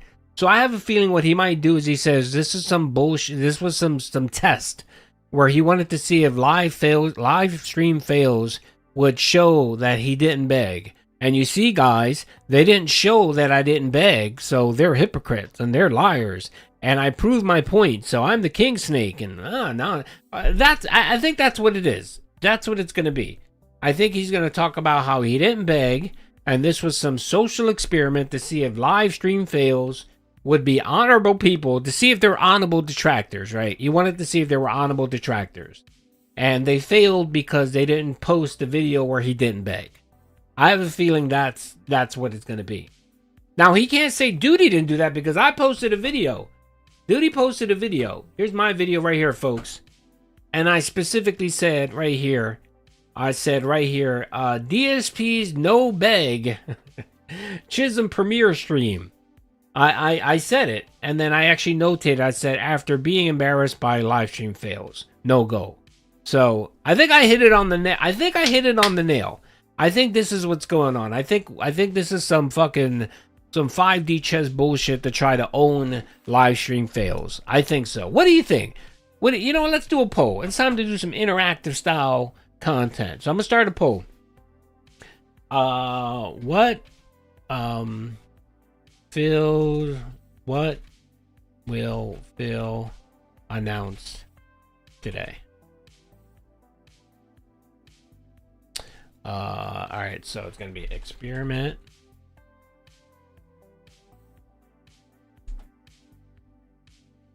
One second.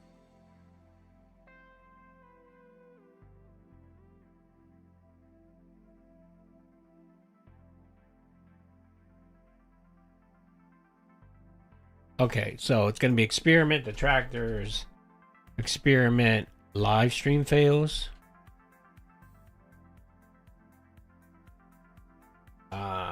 No begging means no business. Okay, these are the three options, folks. All right.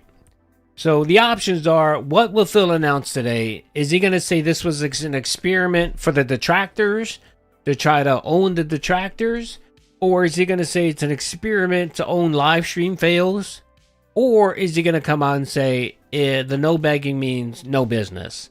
So if he doesn't beg, he can't make any money and he's not successful. Will that be it? So I think it's going to be one of these three.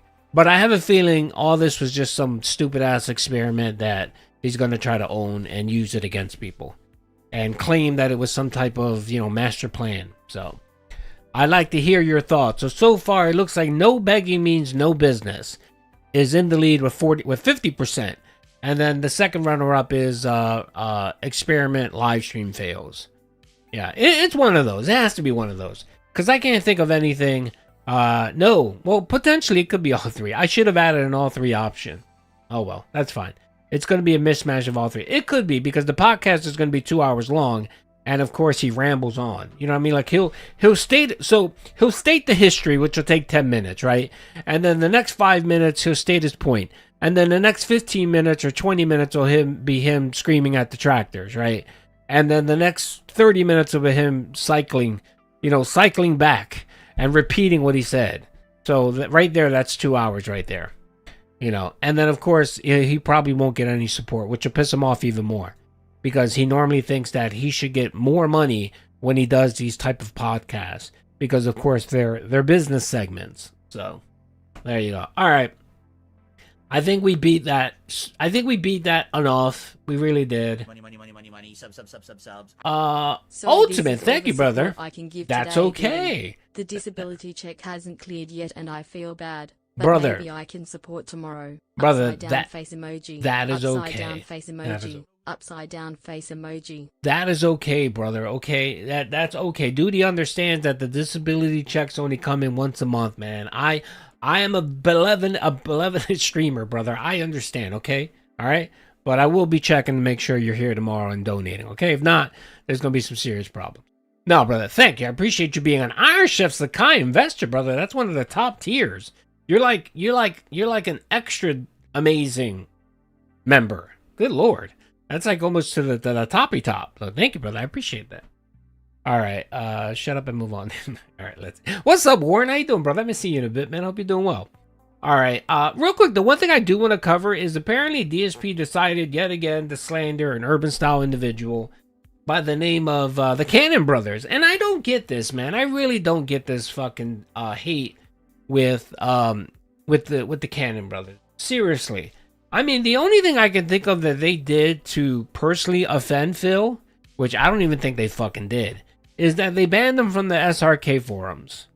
And I don't even think it was them. I think it was just a fucking moderator that got sick of listening to the DSP. But he took that as, okay, these two guys, these two urban style people don't like me because I'm vocal or whatever the fuck it is. Yes, this is literally like 25 years ago. And the man still and again, this is a one-sided fucking fight. This is a one-sided fight. I'm pretty positive the Cannon Brothers don't even know who the fuck Phil is. Like, if you bring up DSP, they're like, what's a DSP? What are you talking about? They probably have no fucking idea who the fuck this guy is. Or if they do, they'll probably be like, the guy. Oh, it's the guy, the masturbating incident. That's probably what they know him of as, But it's just amazing. And every fucking story that comes out about rollback netcode or Street Fighter, he always has to tie in the Cannon Brothers into this. And if you don't know, apparently the Cannon Brothers were involved in some game that came out that isn't doing well.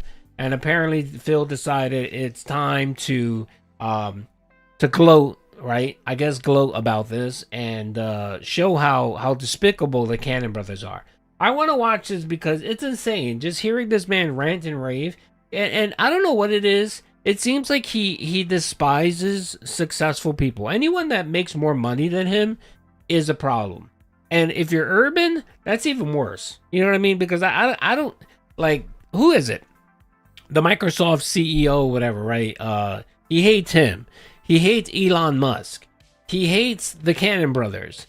And for some reason, he despises the Cannon Brothers. For some inexplicable reason why. Yeah, the urban style. I think that's what it is. I think, honestly, and I'm not making this a race thing, because you guys know me, I'm not big on the whole racial thing. But I have a feeling that he sits back and he says, I can't believe that these two N-words are making this money and I'm sitting here begging for nickels. Like, I really think he thinks like that. And you know why I think that? Because there's a video that I posted a while back ago where someone asked him a question about his college years, and he talked about how he didn't make it into Harvard or whatever because some black guy, they gave a scholarship to a black guy. And it was just like, how do you even fucking know this? Like, you instinctively think because you as a white person didn't get a scholarship, it automatically went to a black person. It's insane. Yeah. It's like, no, you know what I mean? It could be that, but you don't know that. Yeah, I really think that he hates rich people, and then he definitely despises rich urban style people. He really does. That's probably why he hates me so much. He hates me because he knows that I'm a urban style individual. So that's probably why he hates me the most. He hates all rappers, just not Vanilla Ice. That's true. Yes, I agree. Let's watch this video, folks. Immediately, this caused drama. Why? Because one of my detractors / restreamers / hate watchers / internet stalkers, their name is like... Their name is like... That's the first stuff I wanted to talk about today. Next on the agenda, there has been an update on the new game Directive 8020. This is the next game coming out from Supermassive Games, the makers of games such as the Dark Pictures Anthology, The Quarry, and Until Dawn. It's coming out now in May. I think it's May 12th is officially the new release date. This game actually was supposed to come out back in October, but it got delayed, and it's been a pretty big delay. I'm excited for it. A new trailer has released for it. We will react to that tomorrow on the Level 1 podcast. Tomorrow I'm going to... GBRC, thank you for the 2. Narcissistic scumbag. Yeah, and you guys know me. I'm not a big fan of throwing out the race label, calling people racist. I think a lot of people use that just as a way to shut down people having conversation. I'm not a big fan of calling people racist. I'm not. But, if you display a behavior continuously, then, if the shoe fits, you know what I mean? So I've seen a pattern with Phil for the last 18 years where I'm not going to say he's racist, you know what I mean? Like hardcore KKK. I'm not going to say that. But he does have some severe prejudices against specific groups, mainly Asian and urban style black people. He does. You can hear it in his voice. His tone is just... And Indian people. For some reason, he has a bug up his ass about Indian people. But, all right, whatever it is, brother. Thank you, brother. I appreciate the donation. I'm going to do a formal long... Yeah, I noticed a pattern, yes. I noticed that he's a pattern prejudice player, yes. ...show rather than just this quicker show today. And we will actually react to that trailer and see what it looks like. All right?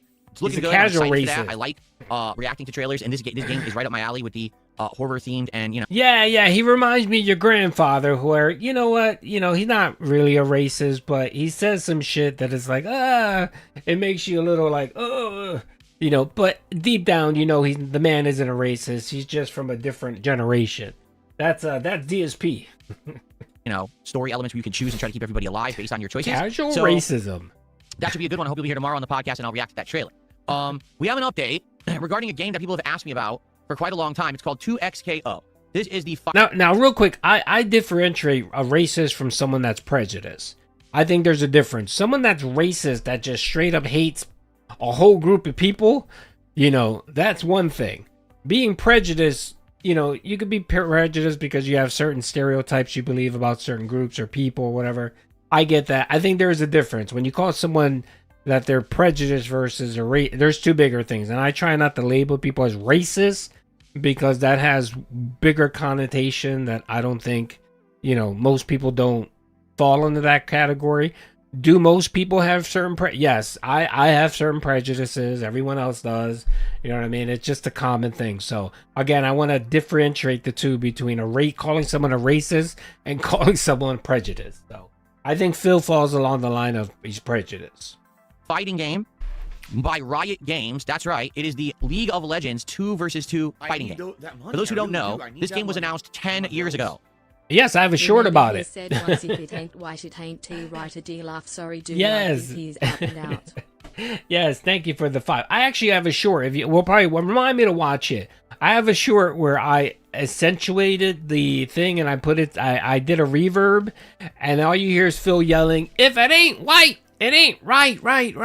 It's a great short. It's one of my better shorts. I'll look it up. I'll pull it up and we can watch it. It's pretty funny. Actually, you know what? Let me look it up now. Give me 1 second. Let me see if I can look it up now. Duty. It's one of my better. It was one of my better shorts. I actually edited it. That's right. Duty actually put edit. He put effort into it, and he edited the short. It was one of his first ones. Hold on a second. Let me see if I can find it. Is this it? Nope. One of my first ones. Let's see here. Hold on. Oh yeah, I used to love the old filter, man. The old filter was amazing. Hold on a second. Look at Phil, the old self. Let's see here. Wait. How to find it? If it ain't white, it ain't right. Hold on, let me find it.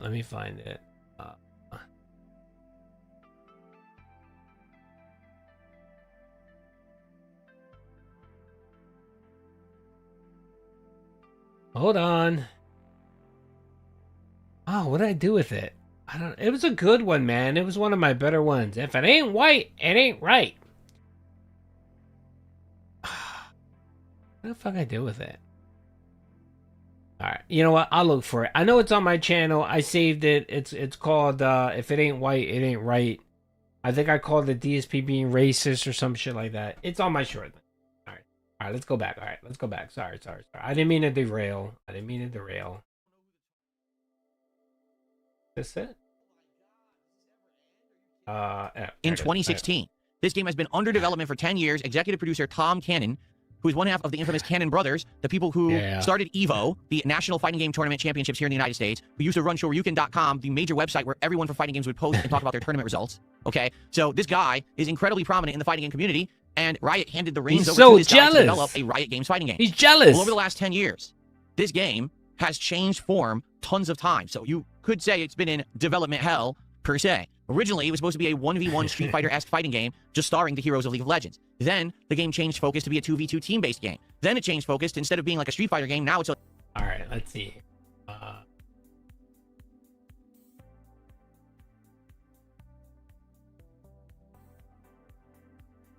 Ah, damn, I fucked that up.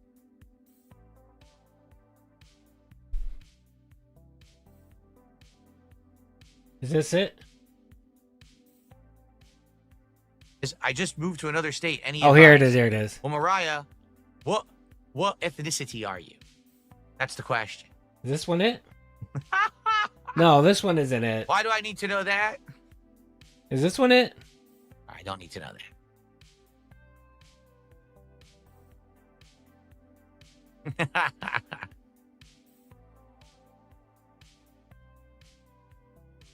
Alright, hold on.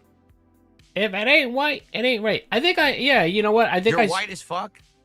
Oh, All here right, it is. And you just turn to the Here it sky is, here it and is, yell out ready? at the top of your lungs, if it ain't white, it ain't right. I just moved to another state. Any advice? Well, Mariah, what? All right, you walk to the middle of the street. One more. And you just turn to the sky and you yell out at the top of your lungs, if it ain't white, it ain't right. I just moved to another state. Any advice? Well, Mariah, what? All right, thank you. That was funny. It's an 8-button fighting game with simplified inputs where you don't even do motions to do special moves. You just pull the direction and press a button and a move comes out. Oh, All right, then it evolved Christ, again and that's again. funny. What ended up happening was this game went through so many iterations, so many changes, and so many development problems, okay, that by the time that it was finally going to release, sheltered. there already were tons of other games coming out that were already similar, so people didn't really care that much about 2XKO anymore. For example, the Invincible versus Fighting game is coming out in like a month or 2 months. Is it April? What about Marvel Tokon, right? Which really ate up all of the momentum when the beta came out last year, and everyone was just talking about Marvel is back, Marvel is back. So the problem is that this game took so long to develop that everything else kind of passed it by, and it's now just seeming more samey. While if it had come out like 5 years ago, maybe people would have been blown away. Now it's kind of like, well, there's a million other games as well, so who cares? Okay? So what happened was recently, last few years, Riot Games actually hired a bunch of people in the fighting game community to actually work on this game and design the heroes and their play styles. They had play testers like my former friend Nerd Josh. all right, who I used to play Former with fighting games friend. in Connecticut all the time. I mean, he was a kid when I was growing up and, was in arcade. Real quick, why would you say former friend? The only time you would say former friend is if you had a fallout, right? Like, I know people where I were friends with them in high school or whatever. And, we kind of drifted apart or whatever. I moved, they moved or whatever. But I would never call them my former friend. I would just say, oh, my friend. Like, someone I knew in high school or whatever. Unless I had a falling out with them. Like, I did something or they did something. Right? That was so weird. The verbiage is weird. So, again, another relationship that DSP fucked up. With me playing games like Capcom vs. SNK2, right? He was one of the head testers on the game, employed by Riot Games to make this game good. And so they were tweaking this game time over time to try to make it better. Old and friend, to try to yes, basically make exactly, it a game yeah. that would be in line with what the fighting game community wanted. But here's the problem with 2XKO. Number one, the name. 2XKO. Does that say, hey, League of Legends fighting game? No. It says 2 times knockout because there's 2 characters and you have to knock out 2 to win. That could apply to any fucking genre of game whatsoever. Whoever made up that name is a complete fucking mouth-drooling idiot. It's the worst name ever for a fighting game. It really is just terrible, and it's horrible marketing. And it's funny because if you go and ask anyone who's into League of Legends, or even someone who's a fan of the Arcane show from, is it Netflix it was on? Just say, hey, what do you think about 2XKO? Do you know how they're going to respond to you? What the hell is 2XKO? What are you talking about? Because no one knows what this game is, all right? There was almost no marketing, no hype, and no one understands what it is. Riot Games very erroneously thought that if they just threw a whole bunch of money, okay, at a game, that it would sell, regardless of the fact that people who play League of Legends would never touch a fighting game, okay? What they should have done was did some focused research on, hey, if we made a game in the fighting game space, how could we make it work so we can actually get some of that customer base over? But instead, they were just assuming they would have an installed player base from the League of Legends community. The he sounds like Ben Shapiro because of the nasally voice. That's why. Ben Shapiro has a nasally voice as well. He sounds exactly, but I do hear it. And the League of Legends community has zero interest in 2XKO. Zero. So, a decade of money and time invested in this game, okay? The game actually came out, soft launch. The other thing, too, is he really thinks that these companies lose money. At the very least, they probably break even. You know what I mean? They probably break even. Even a shitty game will more than likely break even. I mean, he's such an idiot. You know what I mean? Like, and the other thing, too, is like he'll go on the rant about how the developer / jobs, and for some reason he'll make it seem like that was Tom Cannon's idea, just to just fire people. You know what I mean? That's what normally happens, Phil, with most games. Once it goes live, especially if you've been working on it 7 or 10 years, right? You typically lay off a good section of the people that worked on it. You know what I mean? Like why do you need coders? Like it doesn't make sense. You don't need 100, 200 people to work on a game or to build. You know what I mean? Like it doesn't make any sense. So of course they're either going to move on to another game or they're going to move on to another job. On average, somewhere on the statistics, on average for gaming, the average job is like 3 years. That's the average. That's the average length of someone's job at a given company. Is about 3 years if you're a video game code or whatever. It's like 3 years. So you're saying that these people had jobs for 7 to 10 years. That's not bad. That's actually pretty fucking good. I think every company I've ever worked for, I think the most I've ever spent at a company was 7 to 10 years on average. I mean, if you guys can think back about your jobs, how long do you usually stay at a job? Not much. You stay there a few years and then you move on. You find a job that either pays better or has better whatever, or you get bored and you move the fuck on. In October on PC only. Now, I could already tell you that how bad of an idea that is to do a soft launch on PC only, because basically people were like, is the game out or not? We don't understand. The game is free to play, for the record. Okay, so they were assuming people were going to spend money on cosmetics and on downloadable content and on Really? seasonal passes. They didn't charge people up front for this game. So everyone downloaded the game on PC from the FTC. They all played it for free, and they all criticized it and said, it's kind of weak in this regard and that regard. It's not a very competitive game. We want it to tweak. And, being that Tom Cannon is the executive producer and he understands, how the fighting community works. Well, yeah, that's what this fucking segment is. The segment is he reads a Twitter post. He does no research whatsoever. He essentially looks for a topic that's trending. He reads the initial tweet. He might read the body, and that's it. And then he moves on. And then he makes this whole he makes up this whole lore about the story behind the scenes. And it's like, what are you talking about? Like, no, and provides no context whatsoever. But in his eyes, corporations are bad. All corporations are evil and bad because they how dare they produce a video game and want money from it? How dare they? He worked with them. He had the people who he had employed who were fighting game community people work with the FGC to try to get the game to be better. Okay. The problem was, because it was a soft launch, it never had a formal launch, it never had a full roster of characters, it always felt like the game was kind of in endless beta or endless early access. It never felt like the game actually was out. And therefore, there never was a full-fledged push. There never was full-fledged like advertisement for it. No one really even knew that it was out. Okay? 3 weeks ago, Phil. Riot Games released 2XKO on consoles. It was January like 10th or 11th or something like that, right? And when it did, once again, this was kind of like the second soft launch, where even though, yes, now officially it's on consoles, there still was no big push. There was no advertisement. There was no, oh, go play 2XKO. It was kind of like, that's out, go check it out. But we're still going to tweak it for your request. We're still going to improve it. So it never felt like the game was out, especially because it's free to play. Like, when is the official launch of a game that's free to play? I mean, it had been in forms of beta and early access for a while, so it basically got zero hoopla. Zero, okay? And now, it was announced last night, 2XKO is getting a monstrous budget cut. They have just laid off 80 out of the 160 employees that were working on this game.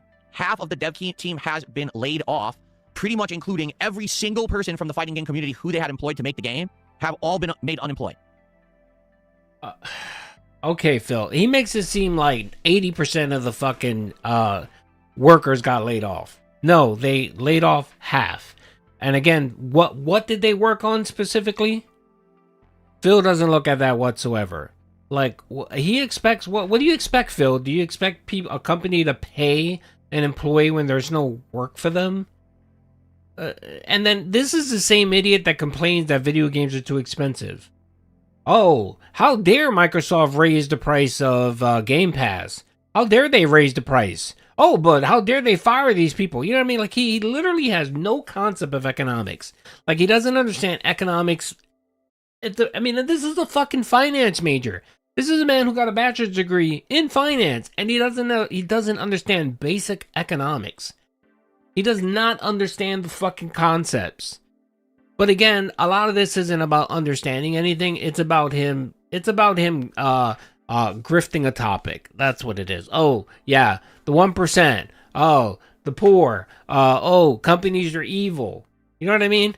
Like, and again, some of that could be true or whatever. And yeah, there are a lot of shitty companies out there that treat people like shit. I get that or whatever.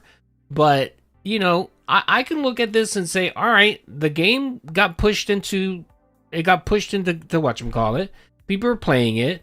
There's no need to maintain a staff of 160 coders.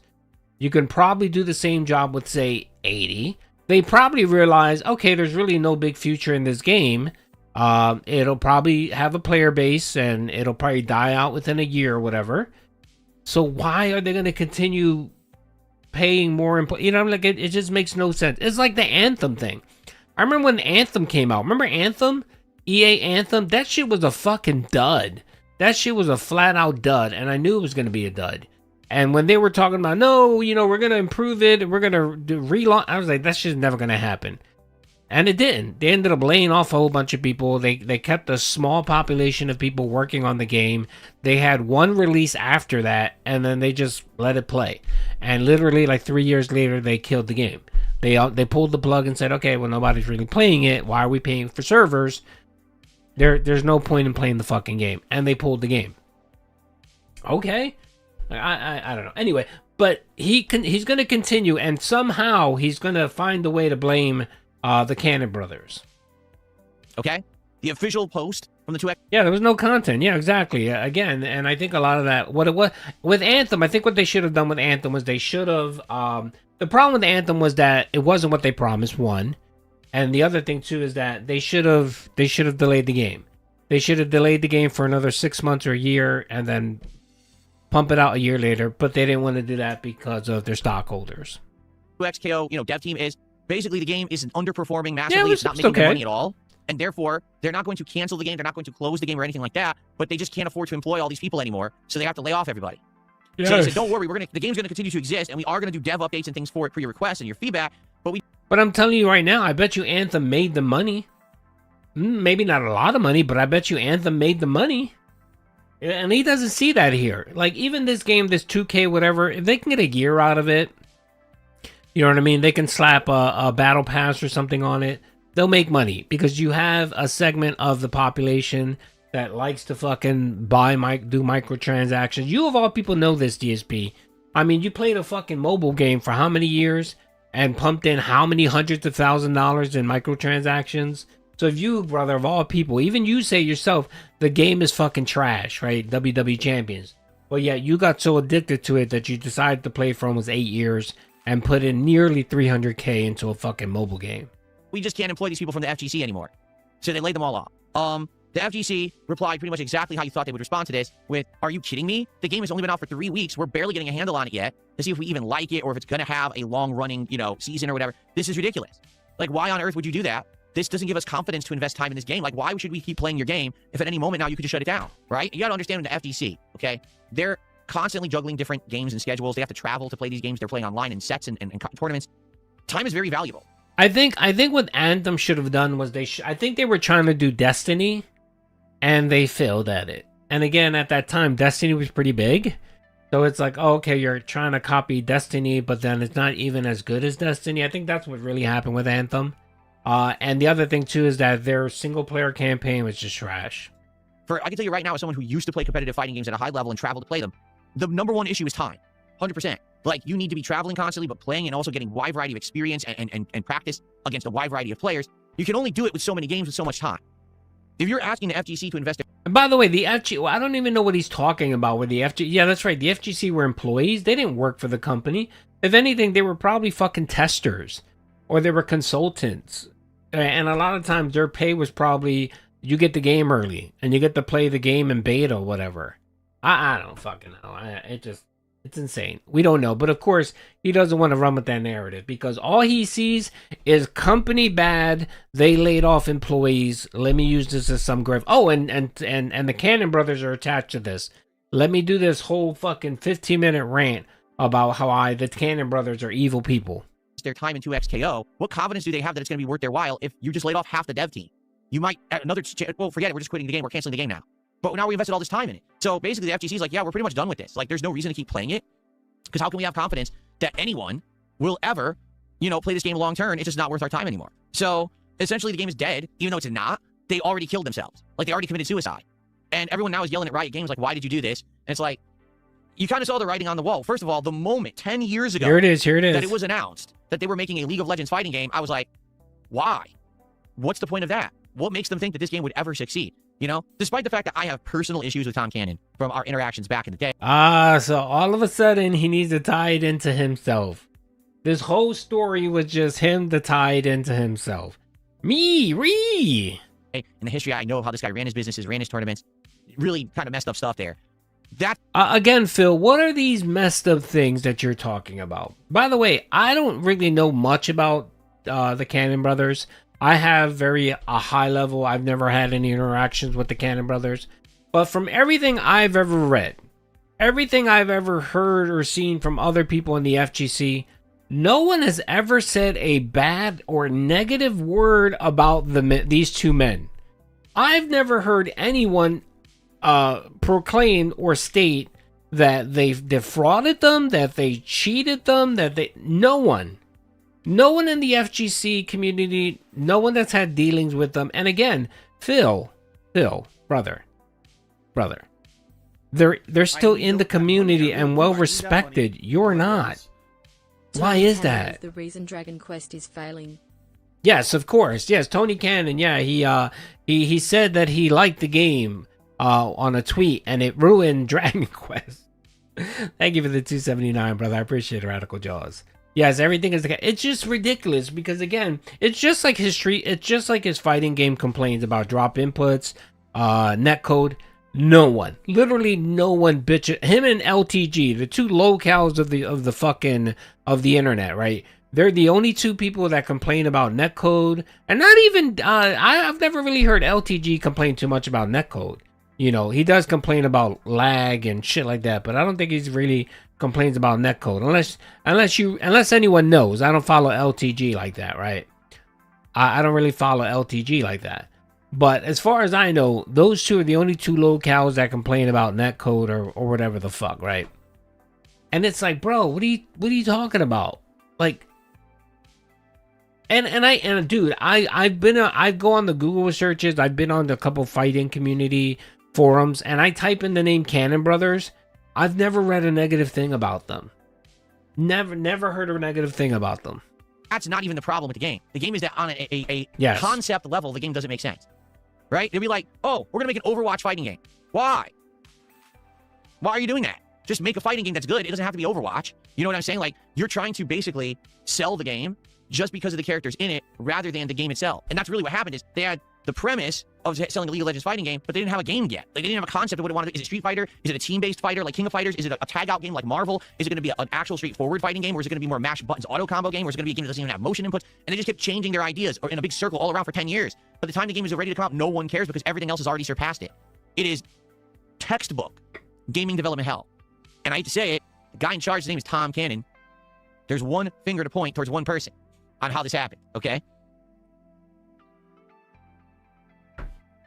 So, it is what it is. Oh my fucking god! Hold on a second. Let me hear it again.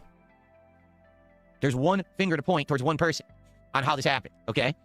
Oh wait. Of selling a League of Legends fighting game, but they didn't have a game yet. Like, they didn't have a concept of what it wanted to do. Is it Street Fighter? Is it a team-based fighter like King of Fighters? Is it a tag-out game like Marvel? Is it going to be an actual straightforward fighting game? Or is it going to be more mash buttons auto combo game? Or is it going to be a game that doesn't even have motion inputs? And they just kept changing their ideas or in a big circle all around for 10 years. By the time the game is ready to come out, no one cares because everything else has already surpassed it. It is textbook gaming development hell. And I hate to say it, the guy in charge, his name is Tom Cannon. There's one finger to point towards one person on how this happened, okay? Such a jealous fucking douchebag. So, it is what it is. Sad that this happened. What I'm sad about is that all these people in the FGC who thought that this was going to be like long-term employment, they saw that this game was going to be a cash cow for people because they're like, damn, Riot Games has tons of money. Can you imagine if this game... No, that's bullshit, Phil. You fucking hate the FGC. You talk shit, massive shit about them. You all call them broke, poor people. Why would anyone believe that you care about the employment of FGC people? Becomes huge in the fighting game community. Now we can have sponsored tournaments, we can have big events, and now done. 10 years of work, 10 years of hype, 10 years of excitement, all a waste of everyone's time. Ran right into the ground by bad leadership. Them's the breaks. Okay. I really can't stand people like this. You know who speaks like this? Very ignorant people that have never ever put in the time or work to create a game, to develop anything. It doesn't even have to be it doesn't even have to be video games. It can be a fucking project at work. You know what I mean? And this motherfucker just he's so lazy about everything. He's so lazy, and his takes are such dog shit. There are multiple factors, brother. There are multiple fucking factors into this, brother. It could be that the gaming market has basically pretty much hit rock fucking bottom.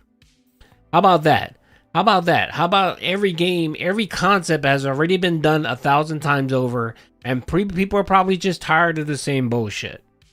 It could be that. It could have been when it was released. It could be multiple factors. Sometimes it's just pure fucking luck that a game just blows up. You know what I mean? How many times, right, has a small indie company created a little rinky-dinky game, right, and you get multiple content creators that have huge audiences start playing it, it becomes a big, huge hit, and then it comes, it goes from a game that probably made, a couple $1,000s in 6 months to $1 million company. How many times has that happened, Phil? And more than likely, I have a feeling the reason why they probably brought fucking the Cannon brothers in is because they have respect in the FGC community. It's the reason why they didn't bring your stupid ass in. They brought in the FGC. They brought in Tim, the Tom Cannon or whatever. They brought him because he probably has the clout. He probably has the knowledge. He probably has the experience. And more than likely, he probably just fucking consulted on the game. Yeah, like Power, exactly. Power blew the fuck up. Because a few people started playing it and it became huge. Some of it is just fucking luck. But no, according to Phil, it's because some urban style black person that offended him once, they're the problem. That's why it failed. And everything, and I love how he likes to sit there and act like everything they touch is just ruined. I don't see that. To me, I see these very successful people. Very successful people that actually created things that work. And how long has netcode been out there? How many gaming companies use netcode in their games? What have you created, you big fucking dent? What? What exactly? Except taking server space up on YouTube. That's all you fucking do is you just take. you essentially have become a ward of nearly, 10 people on the internet who support your lifestyle.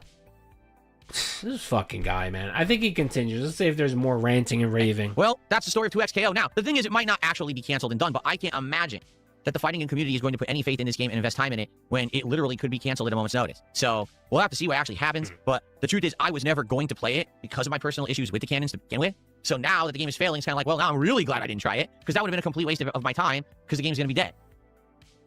There you go. Okay. Oh, I'm sure that was the reason why the game failed, because some fucking gouty boomer didn't play a video game. We got a couple of shout outs to do. Ooh. By the way, I really wish this video would blow up, right? And the snort text, the 40 or 50,000 people that hate DSP on the daily, that they go and play this game and make this game huge just to shove it in his fat, stupid face. You know what? I'm about to fire up the game and play it myself. And if there's some microtransactions, I'm probably going to waste money on it just to own Phil, because he's so fucking annoying. God. It's from JB. Someone tipped $1.50 and says, "Is it satisfying to see a project developed by the Cannon Brothers fail? 40,000. Wow. Treatment towards you in regards to the rollback netcode debacle on SRK. It's crazy your critics end up failing on their own. Here's the truth. I don't want anything to fail. I would much rather see it succeed, and here's why. Competition breeds innovation. The more fighting games that are out there and actually play well and do well, sales-wise, means there will be more competition in the realm of fighting games. That money, I really do. I need that money. Such a fucking liar, man. I'd love to see him go into the projects and start talking G about the urban things he has said and see how long he lasts. Well, first of all, Chris, thank you, brother, for being a member, brother. I do appreciate that. And JBRC, brother, thank you for the 5. I love to see him go into the projects and start talking about the urban... You know it would never happen, because, he's the type of person that, Phil's the type of person, whenever he's out walking out in the street, if he captures a glimpse of an urban style person anywhere near him, he crosses the street and clutches his purse. So I don't think he would ever do that, brother. No, don't worry about that. Okay. Thank you. I appreciate the velocity or the call to action, brother. Thank you. If 2XKO did well, and it competed directly with Street Fighter 6, perhaps that would inspire the makers of Street Fighter 6 to stop being lazy and actually improve their game some. Or maybe make another fighting game, because that's the thing. Capcom used to always have 2, 3, 4 fighting games going on at once. So if you like the versus style, you could play that. If you preferred more straight up Street Fighter, you could play that. At one point, Capcom just got lazy as shit and only made one fighting game at a time, and now we only have Street Fighter 6 and nothing else to play, unless we want to go to another company's fair, which are completely different styles of games. So maybe if 2XKO did well, Capcom would say, oh, we got to make another game, and they would make another one. And I'd like that. So it's not that I don't like the canon, so I want everything they do in life to fail. No, not at all. In truth, here's what I would like: to never hear from them again. To have them just go away and disassociate from the fighting game community forever and never make another game and never run a tournament and just ride into the sunset and just fizzle away. Because ever since the moment that they started getting involved in fighting games, there was corruption and drama and fucking problems. And it still hasn't ended to this day. Here we are all this time later, and now we have the game development hell for this fucking game. Like, it's ridiculous that it continues and persists to this day, that they won't go away. Again, this is pure fucking slander. This is pure defamation and slander. There is no case. There's not even a fucking lawsuit out there that he can reference. He created a brand that's worth $5 million, dude. Oh, yeah, that's true. I forgot. The Burnell Enterprises. Yes, I keep forgetting about Burnell Enterprises.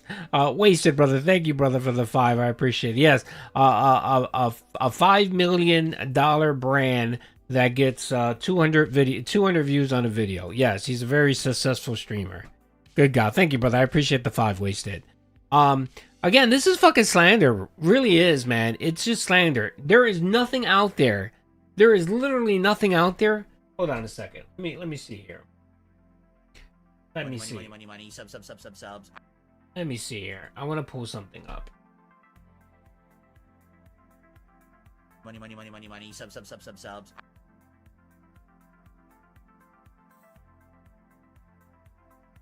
Hold on, I'm gonna look up something. Subs.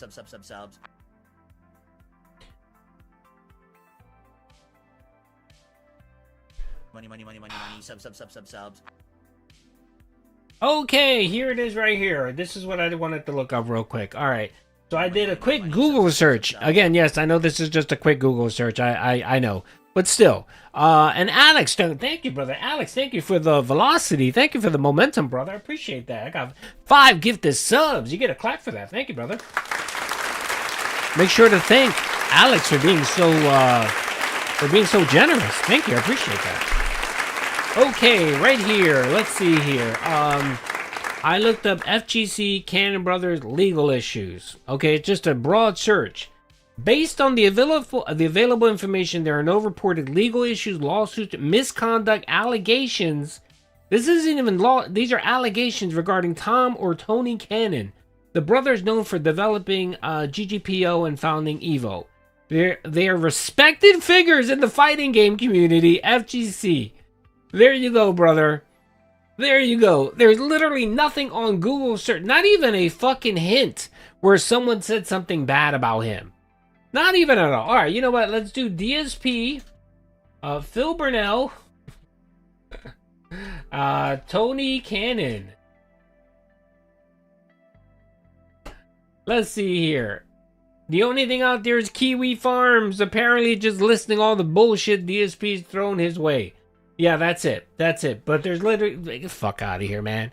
And he wants you to believe. Good Jesus. I mean, this is just pure hatred. This is just nothing but pure hate.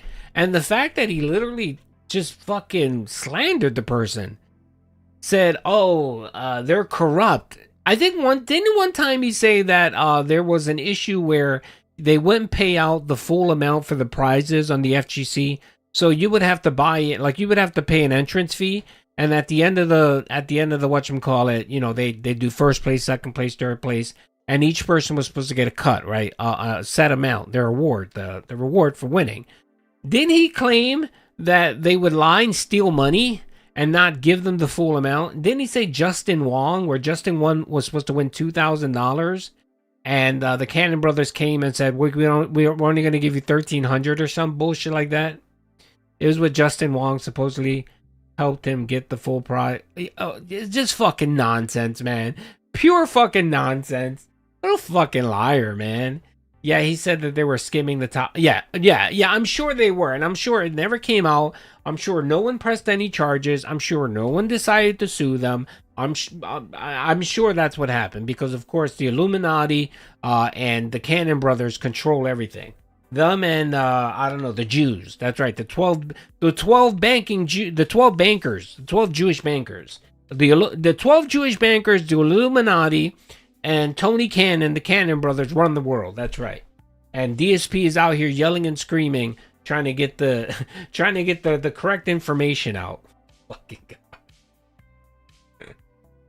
All right. I wanted to play that video because every time he goes on a rant about anyone remotely successful, it's just nothing but fucking pure hate.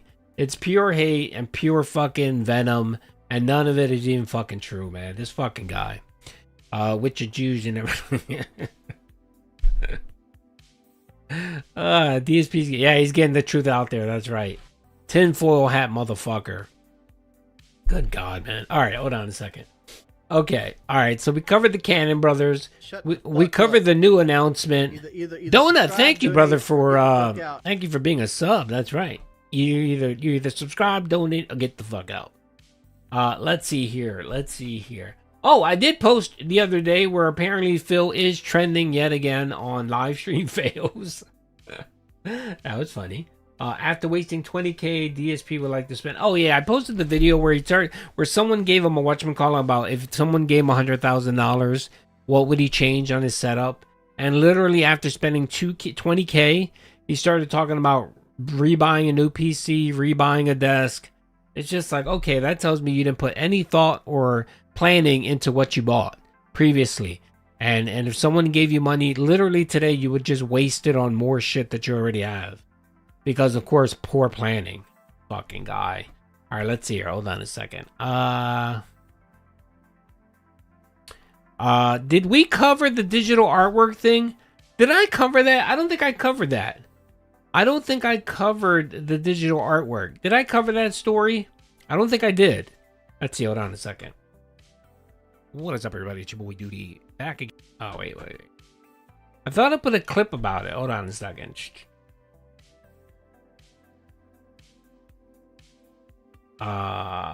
Here it is right here. This was 2 days ago. This was what? This wasn't the marathon. This was the day after the marathon. And I didn't stream on Monday. Did I stream on Monday? I didn't stream on Monday. All right, here it is. So Okay, so real quick. Good God, man, real quick. During and before the Super Bowl, DSP was hyping up a new animation because, of course, animations will save the business. And apparently, sadly for Phil, he didn't get the $100 goal for the animation yet to show his very cool animation. And by the way, he was bragging about how much effort he put into it. He literally was bragging about how much effort he put into it, okay? All right? He did. And by the way, you guys want to watch here? Look, I know you guys have been talking trash about Duty taking in divorce content, but look, I got the A Night of the Seven Kingdoms. By the way, that show is fucking fire. Best Game of Thrones show in a long time. It has this is as good as like season 3, season 4 of Game of Thrones, the original Game of Thrones. It's quite fucking amazing.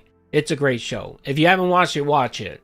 Episode 5 will be this Sunday, and it's fucking great. I mean, it's one of those shows where it's worth paying for HBO Max just to watch it. It's really good. Yeah, Duty's getting a divorce. For sure. All right, let's watch this. So apparently DSP scammed his viewers. And the reason how he scammed them is that he hyped this shit up to a point where, you know, you would think that this was some type of animation of Phil maybe going outside, maybe showing him and Cat. I don't know, maybe Cat tackling him for a snack pizza. Something cool. Something, you know, I don't think any fucking animation is worth $100, but whatever. You know what I mean? You would think he would put some fucking effort into it, right? And of course, you know, DSP can't help himself. He's the e-beggar that he is. And all of a sudden, one of his dents, and apparently this is a new dent that comes out every once in a while, he decided he wanted to felt the trolls. So he donated $100 to DSP. All right, and we're going to watch the animation right now. We're going to watch the fucking effort DSP puts into his content. Yeah. Whoa! Holy crap! Oh.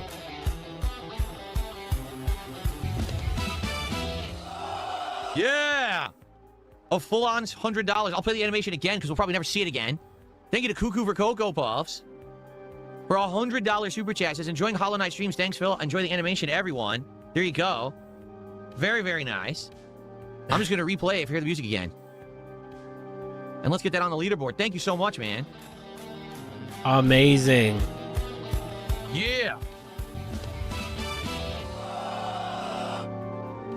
Okay. First of all, zero fucking effort. That was the first. It's not even football. That's not even a football. It's a rugby. That's a rugby animation. That's not even a fucking football animation. That's a rugby animation. By the way, big ups to that being said. They actually found who actually owns this. Apparently this is what is it? What the fuck's it called? I'm not sure what they call it. It's essentially artwork that you can buy. You have to buy it. You have to buy the artwork. And you know, you have to pay like a licensing fee or whatever to actually use it. Yes, he went ahead, he downloaded this shit off of Google, he took away the fucking watermark, and then he passed it for his own shitty content, right? Now, that being said, apparently found the website where they sell or lease this image, and just to let you know, a few detractors did reach out to the company and showed them the video and gave them the information. No, I believe this is rugby. This is a rugby, whatchamacallit. I think that's what it said on the website, if I'm not mistaken. So it's not even fucking football. Fucking idiot. Like, low effort, just completely low effort. Didn't bother doing anything. It's just the insanity. You know what I mean? The insanity of it. And then he had the nerve to charge $100. Yes, Envato. Yes, Envato. Envato is Spanish, so there you go. Oh, it's probably soccer. It could be soccer, but I thought I read somewhere that it was rugby. I thought it was. It's either rugby or soccer. It's not fucking football. Let's just put that out there. It's not football. It isn't football. It's rugby or soccer or maybe cricket. Who the fuck knows? But it's insane. Yeah, it's a shitty AI. But the thing is, the shitty AI belongs to someone. This was created by a company, and they lease it out. They lease it out, you know, and you give them a couple bucks or whatever, and they let you use it. Well, apparently Phil didn't do that. So, yeah, just to let you know, it did get reported out. Who knows? I don't know. It might be funny. If you hear Phil come on and bitch and complain that, you know, he had to take down the video, I am watching to see if he has to take down the video. But if he takes down the video, I'll let everyone know, because if he did, that tells me that the company sent them an email and said, you can't use this without our permission, or you didn't pay for it. So more to come on that. It should be good. It should be funny. With that, we might get a massive crash out because of that. You know how detractors are hurting his business. That's right. Let's see. So Duty Streams is a criminal for restreaming DSP, but it's okay for DSP to outright steal. Yes, exactly. That's right. We're both criminals. That's right. We're both criminals. And again, I'm not even offended that he took the clip art and used it. I don't even care about that. What bothers me is he had the nerve to charge 100 like it was fucking like Jesus Christ himself was coming. You know, he kept talking. All he did was beg on his fucking marathon stream. All he did was just talk about the fucking animation and how amazing it was and great, and it was different and it was original and it was special because it was Super Bowl related. It was neither. It was none of those things. It wasn't special. It wasn't football related. It was literally nothing. Good fucking God, man. Poppy Duty, notice, no, there it is. Snooty, I am noticing you. There you go. All right. God. This fucking loser. All right, hold on a second. Let me see.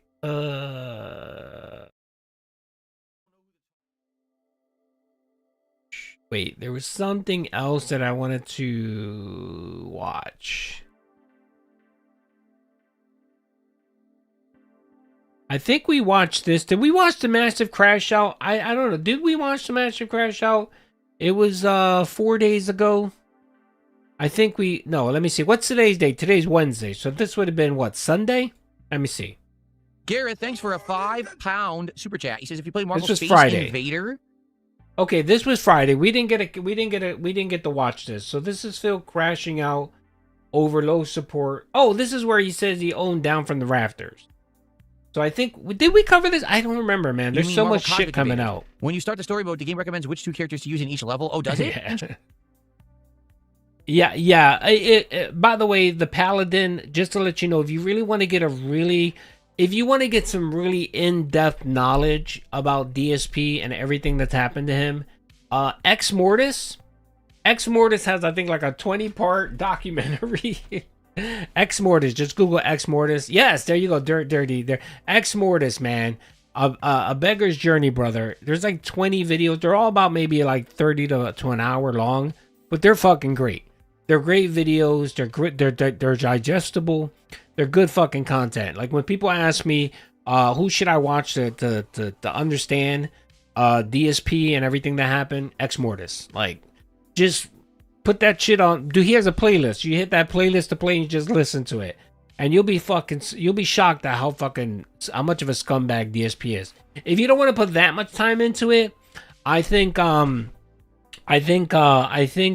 the King's documentary, which was 4 hours long, that was pretty encompassing. I think that captured a lot of the stuff. The only thing it didn't capture was the Kino Casino fallout.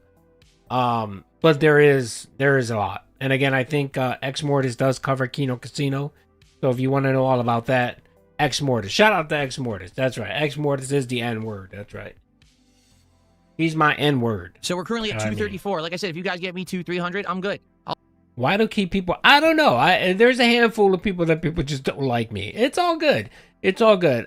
Some of it is from people that believe stuff that isn't true. Like somebody said, there's a group of people who think I give Phil money. Like they literally think I'm Iron Chef Sakai or I'm Only Iced Coffee, and that I give Phil money. Like not, and it's not even little money here and there, you know, to trigger him. These people think that I give him hundreds of dollars every stream because it's the only way I can get content. Okay, yeah, that makes perfect sense. I monetize my content so that I can give Phil money. Okay, whatever. Anyway, yeah, it's just nonsense like that, and just people in general that just don't like how I do content. Of course, you have the one segment of people that believe that, you know, they want to gatekeep everything, and if you don't do things a certain way, then you should be called out because you're not detracting properly.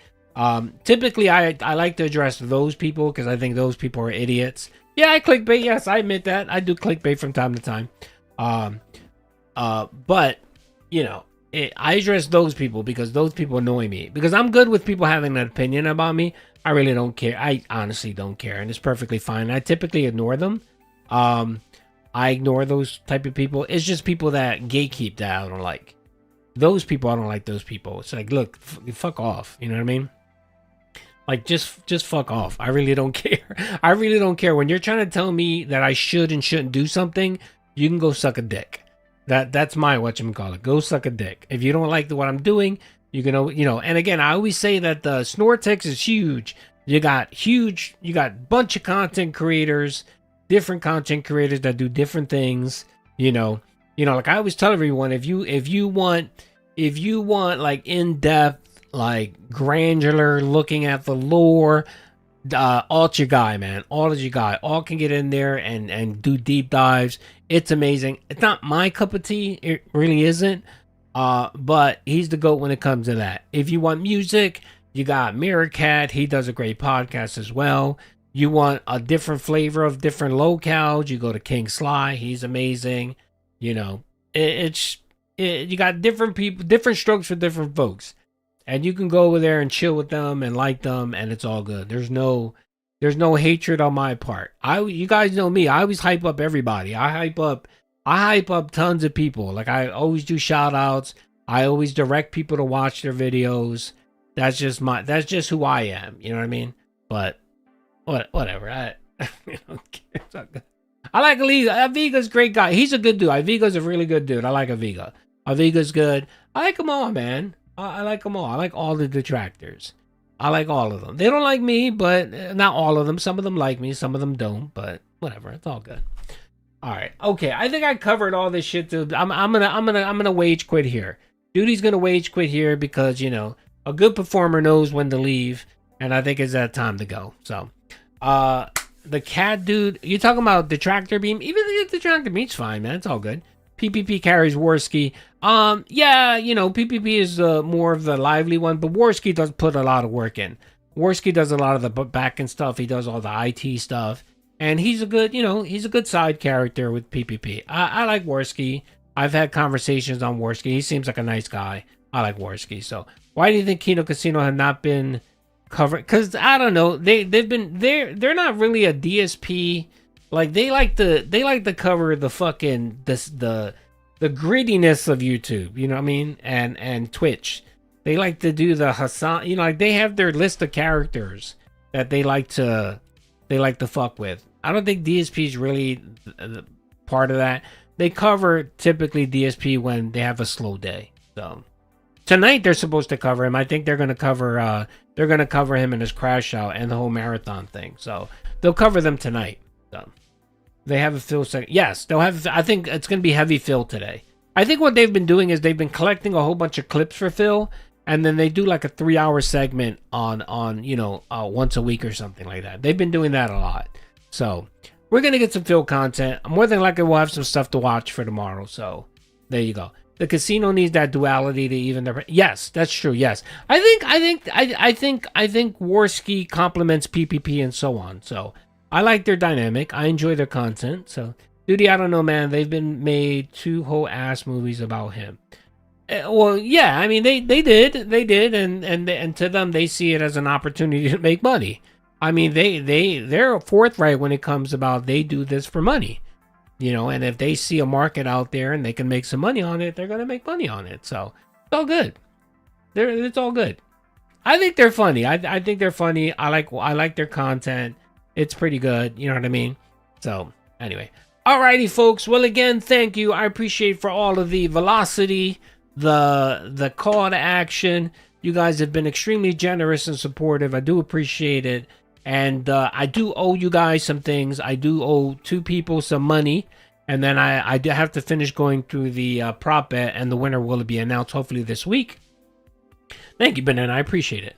And then... tonight, oh, you know what, by the way, I might have an opportunity to go live tonight between 5 and 7 o'clock. I might, just to let you guys know. So you might get a surprise duty stream tonight. I'm not promising anything. I don't want to overpromise, underdeliver, but you guys might get a special impromptu duty stream. It'll be short, But if Phil crashes out today, if he crashes out today on his podcast, I'm going to come on around 5:30, and we'll talk about it. So maybe I'll stream snipe his podcast and we'll talk about it. Again, maybe. We'll see how things go. All right. Okay. Again, thank you, everyone. I appreciate you guys. Love you guys. Thank you for hanging out. We had like 500 people here today. Big ups.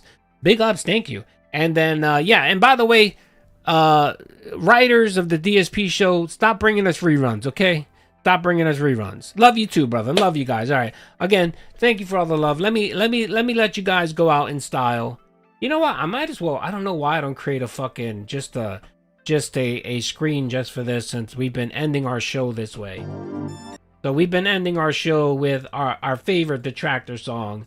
So I'm going to create a slideshow as an exit. And what I'll do is I'll play this song. Anyway, hope you guys enjoy it. Peace out, all you pizza loving motherfuckers. You guys like pizza? I know I do. I love pizza. I'm Italian. I'm disappointed that since I moved out here to the West Coast, there is not a real authentic East Coast Italian style pizza out here. Would you like to have a pizza party with me? Mamma mia! Make it a pizza pie! Pizza pie! Felipe! Pizza pie! Turn on the ovens! Mozzarella! And delicious! Take it $1, roll it out, toss it again! Pizza pie! Make it a pizza pie! Pizza pie! Did we get 100 likes? Hold on. I did see someone said that I scammed someone. Hold on a second. Are you saying I scammed you guys? Hold on a second. No. I don't scam anyone. If I'm gonna take you guys. If you're being truthful, you guys will get bubbles. Hold on. Duty doesn't like scamming people. Hold on. Duty will give you guys your likes. Thank you. There you go. Big ups. Big ups. Thank you. Thank you, everyone. Thank you for the 100 likes. That's right. Good Lord, thank you. All right, let's resume the song. You guys like pizza? We'll let the bubbles play. There you go, folks. Thank you, everyone. Since I moved out here to the West Coast, there is not a real Duty's not Phil. I don't scam people, okay? Pizza out here. Would you like to have a pizza party with me? Mamma mia! Make it a pizza pie! Pizza pie! Felipe! Pizza pie! Turn on the ovens! Mozzarella! And delicious! Take it $1, roll it out, toss it again! Pizza pie! Make it a pizza pie! Viacom Pizza pie! Felipe! Pizza pie! Big ups, George. Delicious! Pizza pie! Pizza pie! Pizza pie! Turn on the ovens! Salvano cheese, Salvano greasy shit, crazy meat, weird sauce. The sauce has these big chunks of tomato that are very well seasoned, that are really good. Turn on the ovens and burn all the pizzas. Mamma mia! Make it a pizza pie! Pizza pie! Felipe! Pizza pie! Turn on the ovens. Mozzarella! And delicious! Take it $1, roll it out, toss it again. Pizza pie! Make it a pizza pie! Greasy shit! Pizza pie! Felipe! Pizza pie! Weird sauce! Pizza pie! Delicious! Pizza pie! Pizza pie! Pizza pie! Mamma mia! Make it a pizza pie! Pizza pie! Felipe! Pizza pie! Turn on the ovens! Mozzarella! And delicious! Take it $1, roll it out, toss it again. Pizza pie! Make it a pizza pie! Greasy shit! Pizza pie! Felipe! Pizza pie! Cheese! Pizza pie! Delicious! Pizza pie! Weird sauce! Pizza pie! Crazy meat! Pizza pie! Turn on the ovens! Now on to the more exotic seasonings. These seasonings are catered more towards Italians. If you're not Italian, you don't like these kind of seasonings, you don't have to use them. But I'm Italian and I love it. Big ups, everyone. Hope you guys have an amazing afternoon, and we may get another special duty streams tonight. Peace out, everyone.